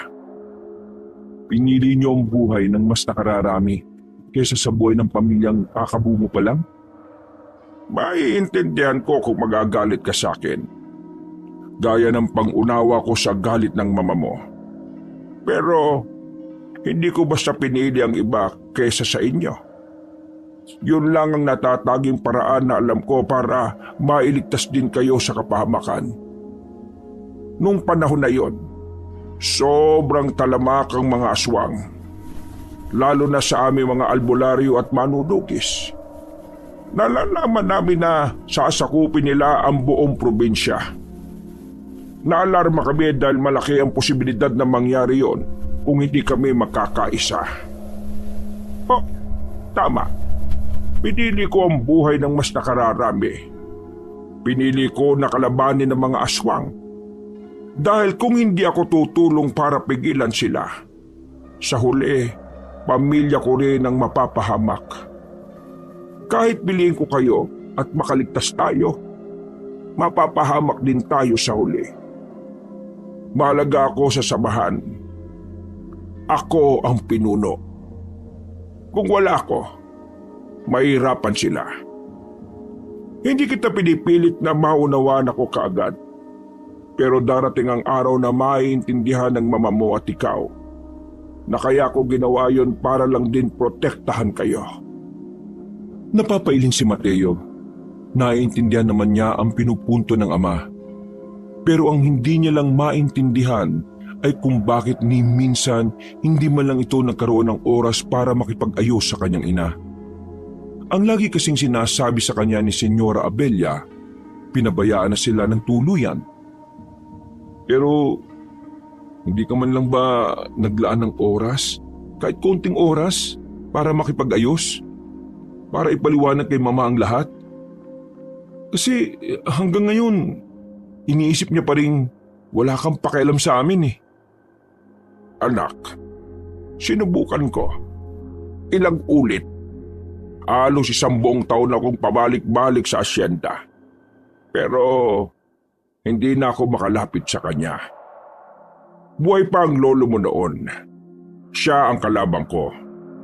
Muntikan niya pa akong ipapatay kaya mula noon, tumigil na ako. Pinalipas ko na lang ang panahon kasi alam kong magkakaroon tayo ng pagkakataon na magkita balang araw. Isa pa, nung makita kong nasa maayos ka na naman na kalagayan, hindi na ako nangulit pa. Inisip ko na lang na mas magandang hindi mo ko makilala.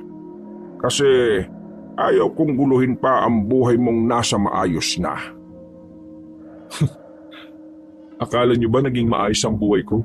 Kahit na nasa marangya akong bahay? Hindi. Mula pagkabata, wala akong ibang naramdaman kundi kailangan kong maging matalino, perpekto, at sistematiko. Bata pa lang, nakalaan na ang utak ko para maging negosyante kahit na ayaw ko. Palaging sumasakit ang ulo ko kasi pinipilit ko na maging kagaya ni Mama. Pero ang tunay na gusto ko, maging kagaya mo. Ang hirap ng buhay ko noon. Mukha lang masarap ang buhay ko kasi nasa lubok ko ng malaki at magandang bahay. Pero palagi kong iniisip yun na sana may ama ko na nandito sa tabi ko para kahit na paano may nakakaintindi sa gusto kong buhay. Patawarin mo ako anak. Alam kong sobrang dami kong pagkukulang. Wala ako sa tabi mo nung bata ka pa. Pinagsisisihan ko ang mga nangyari. Hindi. Huwag niyong pagsisihan. Sinabi mo kanina pinili mong nakararami para protektahan kami. Kaya bakit ka magsisisi? Ang mahalaga sa akin ngayon ay kung ano ang magagawa mo para sa amin ni Mama. Tinatanggap mo pa rin ba ako? Tay, matagal ko nang gustong magkaroon ng ama. Kaya sa akin, walang problema. Matagal na kitang pinatawad. Ang isipin mo si Mama. Siya ang pinakanasaktan dito. Oo nga. Tama ka nga. Kaya kapag magaling na ako, huwag ka mag-alala. Pipilitin kong makausap ulit ang mama mo, anak. Pero, Mateo, anak, maraming salamat. Akala ko talaga magagalit sa akin. Pero, masaya ako kasi sa kabila ng mga pinagdaanan mo na wala ako, lumaki ka pa rin ng maayos. Lumaki ako ng maayos kasi alam kong mabubuti ang mga magulang ko. Pero sadyang masakit lang talaga magsalita si Mama. Kahit na ganon, alam ko naman na mahal niya ako. Kaya ikaw, magpagaling ka muna rito ha. Hinawakan ni Mateo ang kamay ni Mang Tani at bumiti. Anak, nanaginip ako. Yung kaibigan mong babae, kinuha ng aswang. Yung dongga. Hindi pa napalya ang panaginip ko kaya baka mangyari din ito. Kung ganon, pupuntahan ko na siya. Sige, mag-iingat ka. Sa panaginip ko ay marami sila, kasama matandang pinuno nila. Opo, mag-iingat ako. Pangako makakabalik ako. At kapag natapos na ang problema natin sa aswang, problema naman natin sa pamilyang aayusin natin ha. Lumabas agad ng silid ang binatang si Mateo. Agad din namang sumunod sa kanya si Bekbek. Kinabahan na naman ito nang malaman na may haharapin na naman silang aswang. Pambira naman oh. Aswang na naman. Diyos kong buhay ito oh. Parang hindi ka nag-train maging fighter ah. Nag-train ako, pero hindi sa aswang. Anong labang ko sa suntukan sa mga hindi naman normal? Wala akong baril oh. May itak dyan. Yan ang gamitin mo. Bakit ba kasi ikaw lang ang may mutya? Pwede bang ako rin? Hindi sige. Hanapin mo naman yung mutya ng buhaya na may sapat na tulog. Ang mabuti pa mag-focus ka na lang sa pagmamaneho. Baka makabangga ka na naman ulit eh.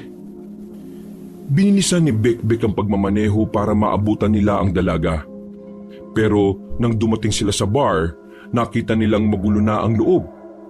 Nakakalat ang mga upuan, mga nakataobang lamesa. Ang gwardiya naman sa gilid ng pintuan ay nakabulagta. Buhay pa. At ang sabi nito, kinuha daw ng mga aswang ang mga babae. Kasama dito si Magda. Sa gubat! Sigurado ako nasa gubat lang sila. Huwag kang padalos-dalos. Baka patibong lang ito eh. Baka kinuha nila si Magda para ikaw mismo ang lumapit sa kanila. Baka may hinanda silang patibong sa gubat. Mag-isip ka nga pwede. Kung hindi ako kikilos, baka hindi ko na makitang buhay si Magda. Paano nga kung inuuto ka lang nila? Kapag ikaw namatay, wala na, finish na. Kaya ayusin mo yung mindset mo ha. Ang mabuti pa, balikan natin ang papa mo. Itanong natin sa kanya kung may alam siyang kuta ng mga aswang. Huminga ng malalim si Mateo. Naikalma niya ang kanyang sarili dahil sa sinabing yon ng kaibigan niya. Hindi niya tinuloy ang kanyang binabalak. Binalikan na lamang niya ang matanda sa ospital. At dito na rin nila nalaman na wala nang babayaran si Mang Tani sa lahat ng bill nito. Pre, mukhang lumambot ang puso ng mama mo ha. Wala na raw tayong babayaran pre. Okay na raw.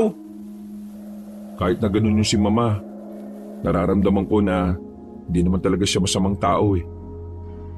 Matapos silang makausap muli ang matandang si Tani, nalaman ng dalawa ang isa sa mga kuta na pinagtataguan di umano ng mga aswang. Malakas ang loob nilang tinakang kagubatan kahit sobrang dilim. Habang ganadong-ganado si Mateo, pagod na pagod naman si Bekbek. Nakailang pabalik-balik na rin kasi sila. Sa loob lang ng ilang oras, napakarami na rin nangyari. Sobrang dilim naman dito. Dapat pala nagdala ako ng flashlight.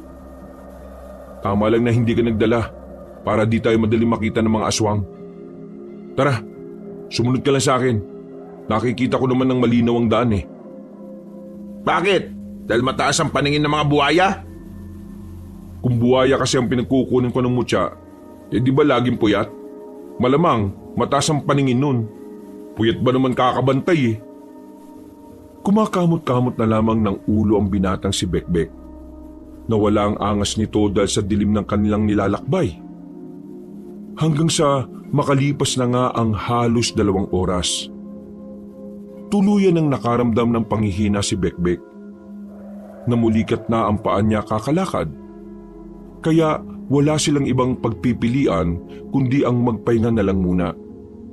Hinilot-hilot ni Mateo ang paa ng kaibigan. Kaya kahit kaunti ay naging maayos na rin naman ito. Ikaw na lang kaya muna ang tumuloy.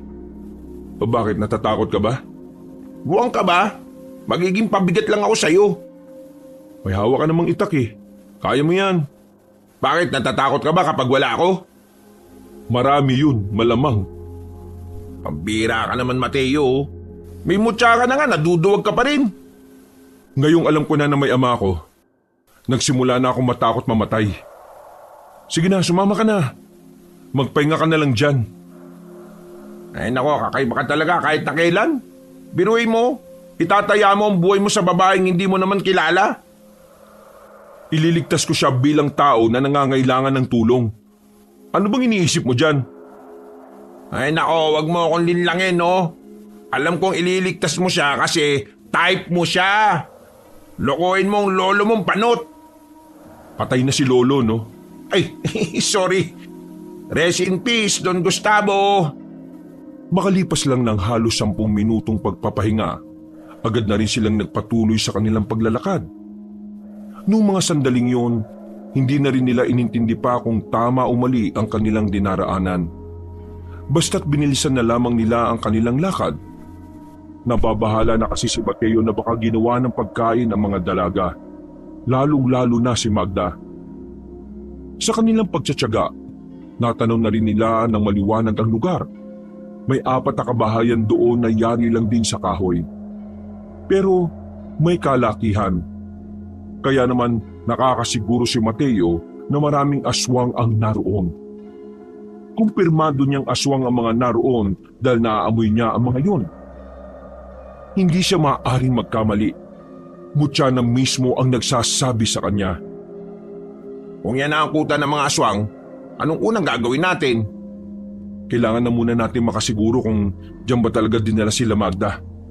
Baka mamaya wala naman pala dyan. E di natigok tayo ng walang saysay. Eh saan ba tayo dadaan? Hindi ba pwede sa unahan? Malamang may mga bantay dyan eh. Dala mo ba yung lighter mo? Bakit? Kailan ka ba natutong mag-yosi? Sira. Kailangan natin ng apoy. Susunugin natin ang mga tuyong dahon at sangarito para makuha natin ang atensyon ng mga nandun. Kapag distracted na sila, madali na tayo makakapasok sa kuta nila. Ah, ganun ba? Buti na lang nadala ko. Agad na tinapon ng magkaibigan ng mga dahon. Sinunog nila yon. Nang malaki-laki na ang apoy, dali-dali na silang umalis sa kanilang kinalalagyan. Lumipat sila ng pwesto. Mas malapit na sila sa kuta na kung saan basta kikita na nila ang mga aswang sa loob. Nagpupuntahan na ang iba doon, oh. Galing mo. Nag-iisip ka pala. Nagtataka ka pa. Ikaw nga, alalay ni Mama, duwag eh. Nang makakuha na ng tamang pagkakataon, dali-dali silang gumapang patungo sa gilid ng bakuran. Muntikan pang mapasigaw si Bekbek nang makagat ito ng malaking langgam. Buti na lamang ay kagad na tinakpan ni Mateo ang bibig ng kanyang kaibigan. Huwag kang sumigaw. Parang kagat lang ng langgam eh. Hindi, sira ulo. Langgam nga kumagat sa akin. Tambuwala naman. Nanahimik sila bigla nang makitang may mga papataan na aswang. Nakatago lang sila sa mga halamanat. ni hindi sila gumagawa ng kahit na anong pagkilos. Kaunting galaw lang kasi ng halaman, alam nilang maghihinala na kaagad sa kanila ang nasa paligid. Paglagpas ng mga aswang, nagmamadali silang bumangon. Nakahinga ng maluwag ang dalawa. Pero hindi pa roon nagtatapos ang kanilang pagsubok. Kailangan pa nilang hanapin kung saan dinala ang mga babae. May naririnig akong mga iyak ng babae sa banda ron. May mga nagbabantay din. Anong gagawin natin? Akong bahala. Susubukan kong isa-isahin sila. Dito ka lang ha. Sesenyas na lang ako kapag pwede ka nang sumunod. Bida-bida ka na naman ha. Wala na tayong choice eh. Ano ka ba? Hindi na hinintay pa ni Mateo ang kanyang kaibigan na mapigilan siya. Pasimple na siyang gumapang patungo sa kinaroroonan ng isa pang bahay. Nang makarating na siya sa silong, wala siyang sinayang na sandali. Agad niyang hinila ang paa ng isang aswang. Nang nasa ilalim na ito, ay madali niyang binali ang liig nito. Alam niyang magtataka ang isang aswang kung bakit nawala ang isang bantay. Kaya naman hinila niya na rin yun. Nakagawa ng kaunting ingay ang aswang na yon. Pero binasag niya agad ang mukha nito. Marahang lumapit ang dalawang aswang sa ilalim ng silong. Sa mga pagkakataong ito, wala nang nararamdaman na kaba ang binata. Lumabas siya sa kabilang gilid. Umakyat siya sa bubungan. Tumalon siya sa likuran ng dalawang aswang at sa kanya yung tinaga gamit ang itak na nakuha sa silong ng bahay. Bagsak agad ang dalawa dahil sa ulo yung pinatamaan ng binata. Nang masiguro niyang wala nang nakakakita sa kanya, sinira niya agad ang pinto. Bumungad sa kanya ang mga dalagang umiiyak. Naroon din si Magda. Shh! Kayo maingay. Matatakasin ko kayong lahat dito. Kalma! Relax lang. Kailangan lang natin kumuha ng tamang pagkakataon. Dumungaw si Mateo sa bintana at saka sinenyasan ng kanyang kaibigan na sumunod. Nagmamadali naman si Bekbek na gumapang palapit din doon. Maraming salamat, Mateo. Sabi ko na nga ba't darating ka eh. Wala yon. Ginagawa ko lang naman ang nararapat para iligtas kayong lahat. Ihandaan yung sarili nyo. Itatakas na namin kayo. Pakiusap lang ha. Walang mag-iingay. Isang pagkakamali lang natin, lahat tayo mamamatay. Yung landi, iwan niyo muna sa kung saan man kayo nang galing ha. Yun kung gusto niyo lang naman mabuhay pa. Sumilip na ang dalawang binata sa labas. Nakita nilang wala pa rin ang ibang aswang. Sinamantala na nila ang pagkakataon. Mabilis silang lumabas at dumaan sa likod ng bahay na yon. Gubat to, diretso lang. Kahit na anong mangyari, walang titigil ha. Mauuna kayo. Huwag niyo kaming intindihin. Hinuman ni Magda ang kanyang kamay. Ramdam ni Mateo ang pananlig ng palat nito. Bakas pa sa nanginginig na tinig ng dalaga ang takot at kaba dahil sa mga nangyayari. Paano kayo? Ano nangyayari sa inyo? Nandito na kami sa likuran niyo. At kung sakaling mabulin tayo ng mga aswang, kailangan namin magpaiwan para makaabante kayo. Pwede ba, miss? Mamaya ka na magpabebe. Unahin makatakas kaysa sa maglandian ha. Para mamaya maging kwento na lang tayong lahat dito. Tila nakaramdam ng iya ang dalaga at nagsimula na rin itong maglakad. Pero hindi pa man sila nakakalayo. Meron na silang nakasalubong na aswang. Napatigil silang lahat. Napatigil din ang mga salot na nilalang. Patay na! Sa likod kayo! Kami bahala! Pre, bilisan lang natin! Di tayo pwedeng gumawa ng malakas na ingay! Wow! Kung makapagsalita, kala mo naman talaga may mutya ako no? Inihanda na ni Mateo ang kanyang sarili. Bago pa makagawa ng kahit na anong kilo sa mga aswang, mabilis na gumapang ang binatang si Mateo. Nilapitan nito ang isang aswang at sinuntok sa muka. Dinampot din ito ang sanga na nasa lapag at saka itinharak. Pero lumusog na rin sa kanya ang iba pa. 4 na aswang ang katapat ni Mateo, habang si Bekbek naman ay nakatingin lang. Anong ginagawa mo? Tulungan mo siya. O na, kang atat no? Buong tapang na lumusob si Bekbek. Sa halip na matatalo nila agad ang mga kalaban nila, ay mas lalo pa silang napatagal. May mga dumating pa kasi ng mga bago. Magda, tumakas na kayo. Bilisan nyo. Pero paano ka? Sabi nang tumakas na kayo eh. Sa bunutan kita dyan eh. Nagmamadaling kumilos si Magda. Muntikan pa itong masubsob ng sapilitang palakari ni Bekbek. Noong mga sandaling yon, kapadong malala na si Mateo. Alam niyang nabulabog na nila ang iba pang mga aswang.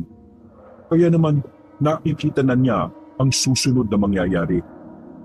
Malalagay sila sa alanganin. Pre, mahal din pa ba buhay mo? Malamang. Ano bang klaseng tanong yan? Umalis ka na. Ako nang bahala dito. Bida-bida ka na naman eh. Paano? Wala ka naman halos tinutulong eh. Duwag na duwag ka. Paano ka ba naging alalay ni Mama?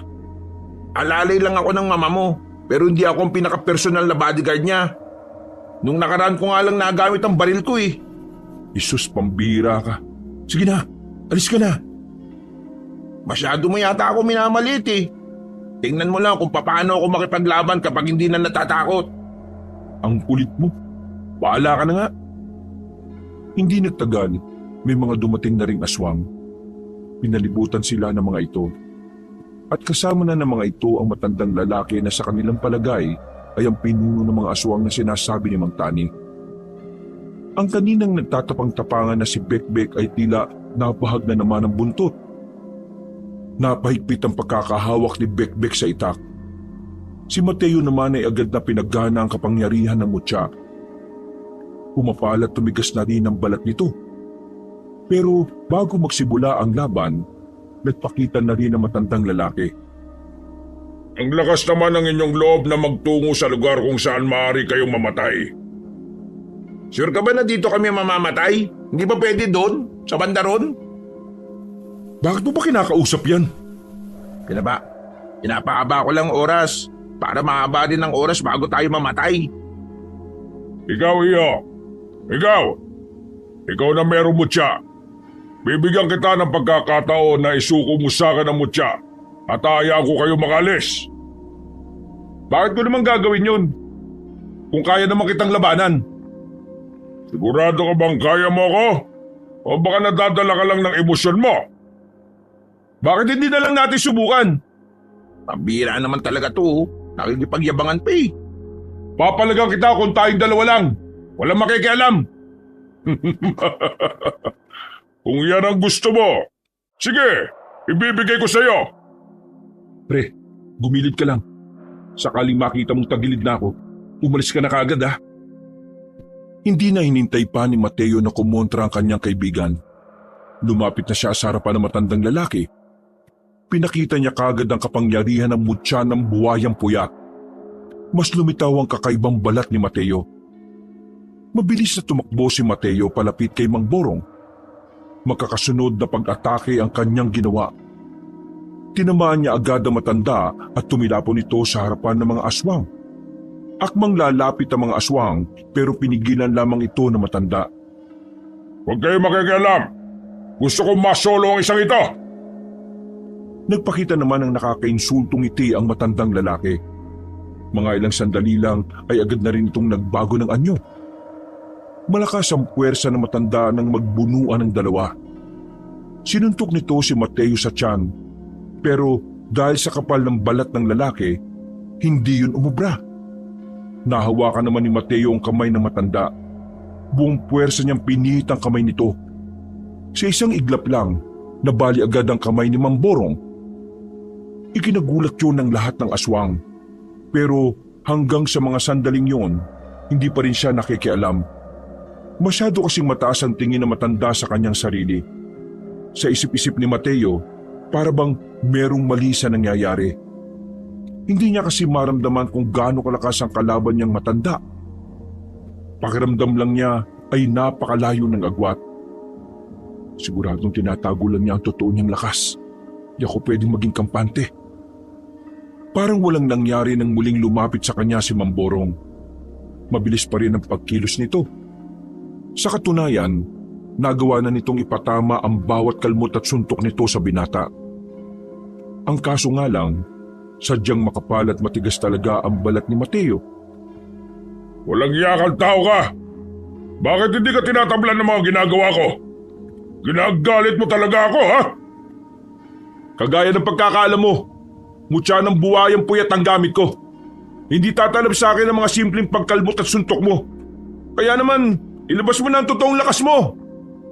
Kung yan ang gusto mo, sige, pagbibigyan kita. Biglang nagbago na naman ang anyo ng matandang lalaki. Mas sumaba ang buhok nito. Wala na ang imahe ng pagiging anyong tao nito. Napalitan na ito ng isang halimaw na sobrang nakakatakot ang itsura. Humahaba rin ang dila nito na parang ahas. Ang magkabilang kamay naman ay mas lumaki na parang kayang-kayang dakmain ang buong mukha ng binata. Pag-atake ni Mamborong, ikinagulat yun ni Mateo. Sobrang bilis kasi ng matanda. At sa pagkakataong ito, nararamdaman na ng katawan niya ang bawat suntok nito sa kanya. Sa puntong yon, tila nababasa na ni Mateo na may tsansa ng makapalag si Mamborong sa kanya. Kaya naman, ilalabas na rin niya ang kanyang tunay na lakas. Sige, itotodo ko na rin to. Bastang umapaw ang kakaibang enerhiya sa katawan ni Mateo sa mga pagkakataong ito. Paghataw niya ng suntok sa matanda, muli itong tumilapon. Pero agad din namang nakabangon at bumalik sa kanya. Nagkaroon sila ng sabayan, maging ang mga nanunod na aswang ay namamangha rin sa labanan na yon. Kaya mo yan, Mateo! Aanakan mo pa si Magda, di ba? Kagaya ni Bekbek, pinapalakas din ng mga aswang ang kalooban ni Mamborong. Pero sa mga sumunod na eksena, kitang-kita ng lahat kung papaanong balagbagin ni Mateo ang matanda. Wala itong binatbat kahit pinakita na ni Mamborong ang huli nitong anyo. Basag-basag ang mukha ni Mamborong sa mga sandaling ito. Pero hindi pa rin ito tinitigilan ni Mateo hanggang sa tuluyan na nga itong bumagal sa pagkilos. Hindi ako pwedeng matalo. Hindi! Hindi ganito inaasahan to para sa isang pinuno ng mga aswang. Nakakadismaya ka! Hinawakan ni Mateo matanda sa kwelyo at iniangat. Akmang tatapusin sana ni Mateo matandang aswang nang bigla siya nitong kinalmot sa tagiliran. Agad na umagos ang dugo niya roon. Kaya naman nabitiwan niya ito at nakadistansya ang matanda. Matalino man ang matching, naiisahan din! Ang kaso, buwayang nasa harap mo at hindi matching! Mabilis na nakalapit ang binata. Humaba ng bahagya ang kanyang kuko. Ginamit niya ito para itarak sa kaliwang dibdib ng matanda. Napahiyaw ang mga aswang na makitang dinukot lamang ni Mateo ang puso ni Mamborong. Kinilabutan ng lahat, lalong-lalo na ang binatang si Bekbek. Hindi kasi nito inakala na magiging brutal si Mateo sa kalaban. Ito na ang katapusan niyo mga aswang! Matay ka na! Mamamatay na ang pinuno ng mga salot! Biglang tumawa ng mahina si Mamborong. Bagay na nagdulot ng pagtataka kay Mateo. Sinong nagsabi na ako ang pinuno ng mga aswang, iho? Nagkakamali ka. Wala akong posisyon sa lahi namin. Naisahan ka namin! Mga ilang sandali lang ay tuluyan ang nawala ng hininga matanda. Napaisip naman si Mateo sa sinabi ni Mamborong. Maging ang mga aswang din na naroroon ay nagtatawanan na rin.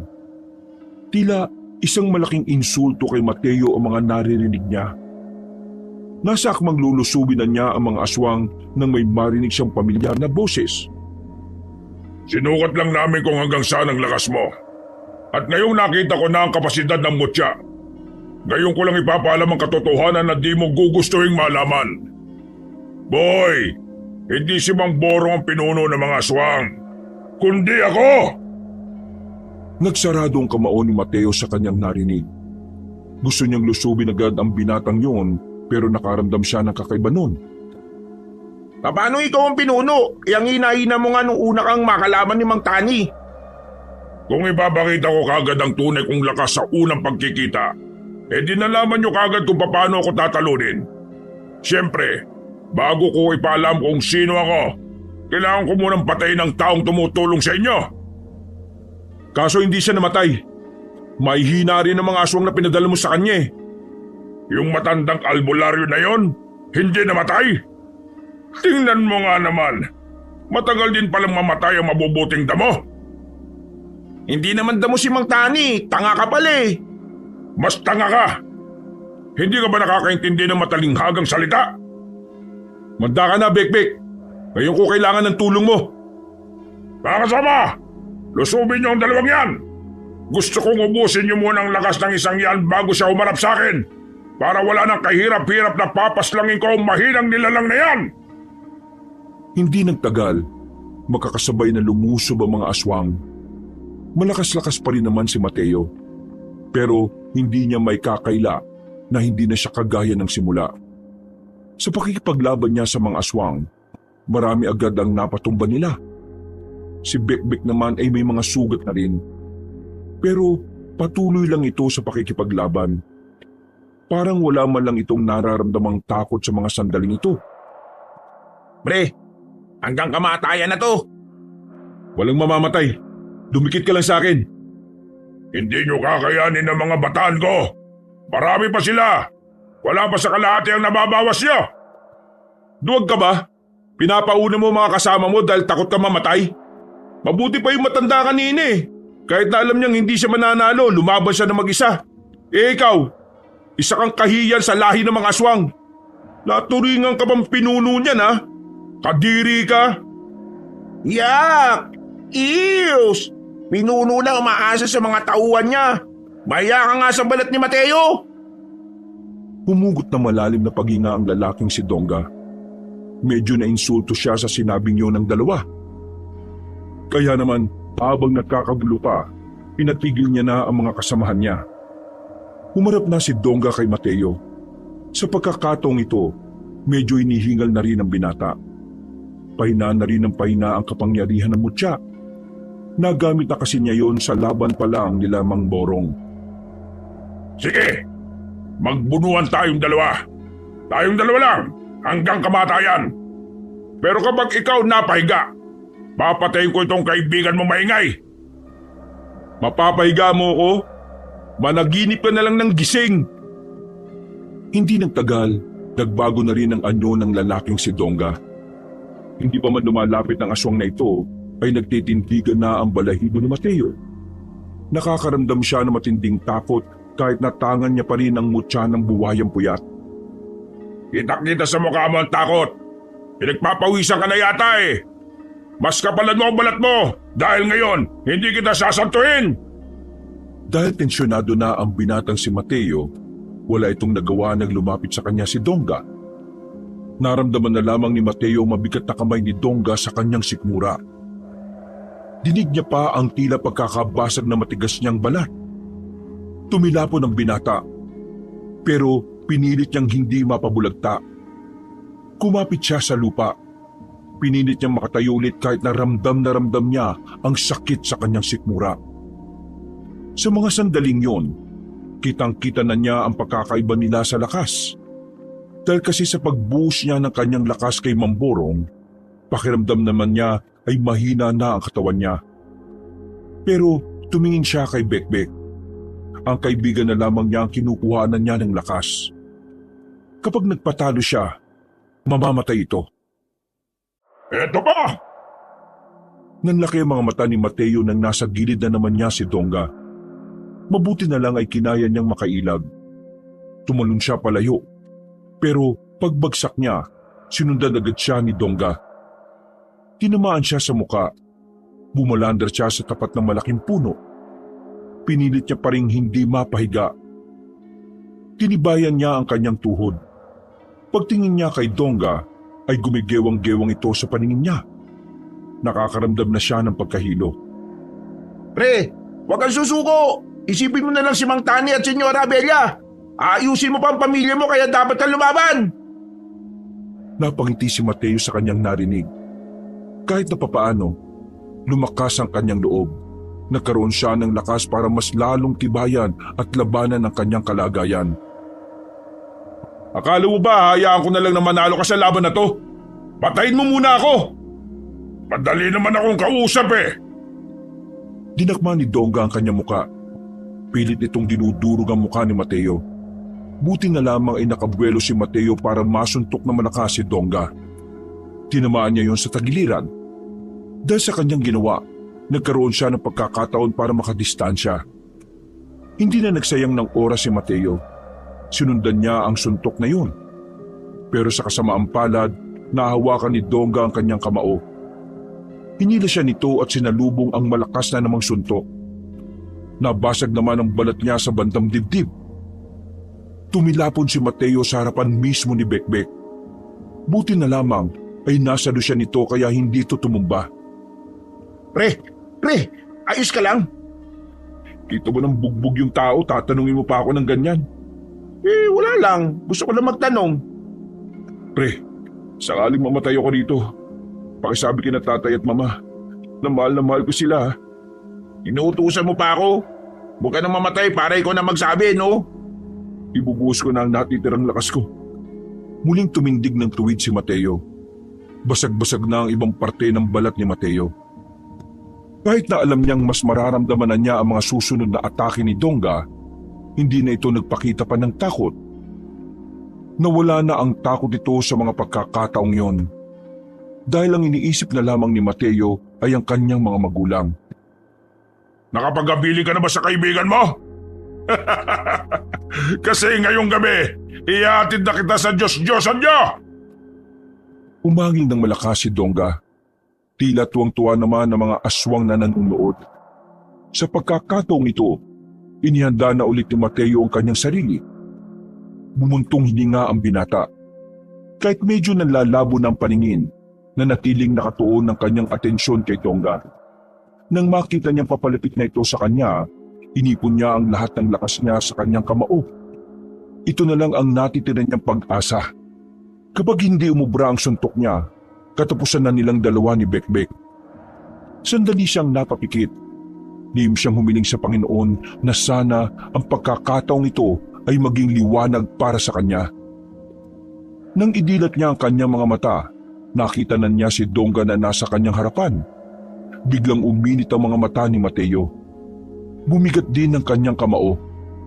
Nang inihataw niya ang kamao niya ng buong puwersa, nagawa niyang patamaan ito sa sikmura ni Dongga. Sa lakas ng kanyang pagkakasuntok, umusli ang mga buto ni Dongga sa likod. Dinig nilang lahat ang lagutok. Nagulat ang mga aswang. Nung una, inakala ng mga yon na makakalaban pa si Dongga. Pero hindi na kontento ang binatang si Mateo. Tinatad niya ng suntok ang sikmura ng kalaban hanggang sa tumagos na rin ang kamao ni Mateo. Nanlilisik pa ang mga mata ni Dongga nang tumingin ito sa kanya. Para matapos na ang laban na iyon, muling nagpakawala si Mateo ng malakas na suntok sa mukha ng kaharap niya. Nabasag ang mukha ni Dongga at tuluyan ang bumagsak sa lupa. Natalo ni Mateo ang pinuno ng mga aswang, pero kapalit nito ay ang pagkaubos ng kanyang lakas. Natumba siya at hindi na makagalaw. Nakita na lamang niyang nasa tabi na siya ni Bekbek. Meron itong sinasabi pero wala na siyang naririnig. Pre, uy! Huwag kang mamatay! Pre! Mas lalong nabahala si Bekbek sa mga sandaling yon nang makitang nakapalibot na ang mga bataan ni Dongga. Alam ng binatang si Bekbek na yun na ang katapusan nilang dalawa. Hindi rin naman niya kayang talunin ng mga yon kung siya lang mag-isa. Hindi nga niya mabilang kung gaano karaming aswang ang nakapalibot sa kanila. Sige, patayan kung patayan. Hindi niyo madadampian itong kaibigan ko, ano? Sige! Kukuyugin na sana sila ng mga aswang pero magkakasunod na putok ang narinig nila noong mga sandaling yon.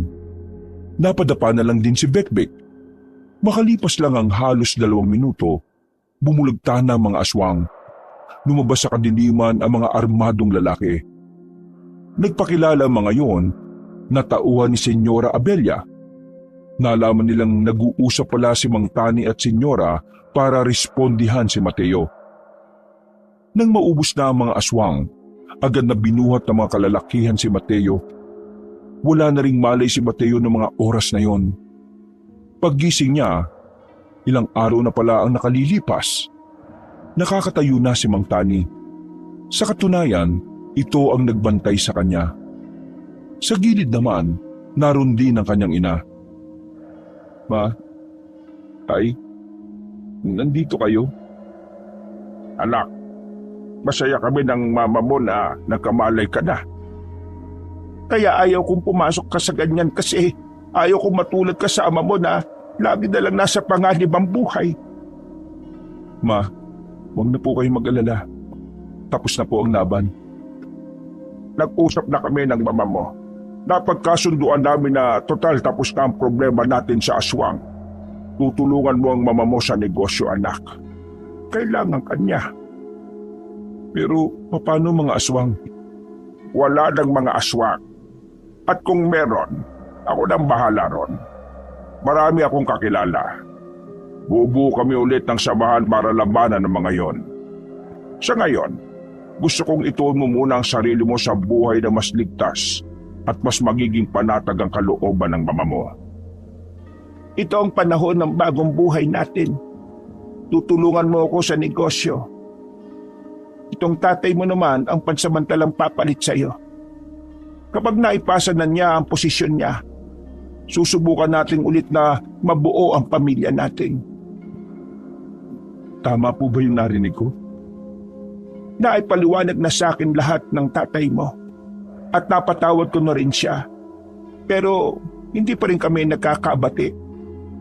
Ma, Tay, kahit ano gagawin ko para sa pamilya natin. Kaya naman, tinatanggap ko ang gusto nyo. Pangako, pagbubutihan ko na. Pasensya na rin pala kung nakapagbitaw ako ng masasakit na salita. Humingi rin si Senyora Abelia sa kanya ng tawad sa lahat ng mga nasabi nito sa binata. Pagkatapos ng pag-uusap na yon, nagkaroon sila ng hapunan.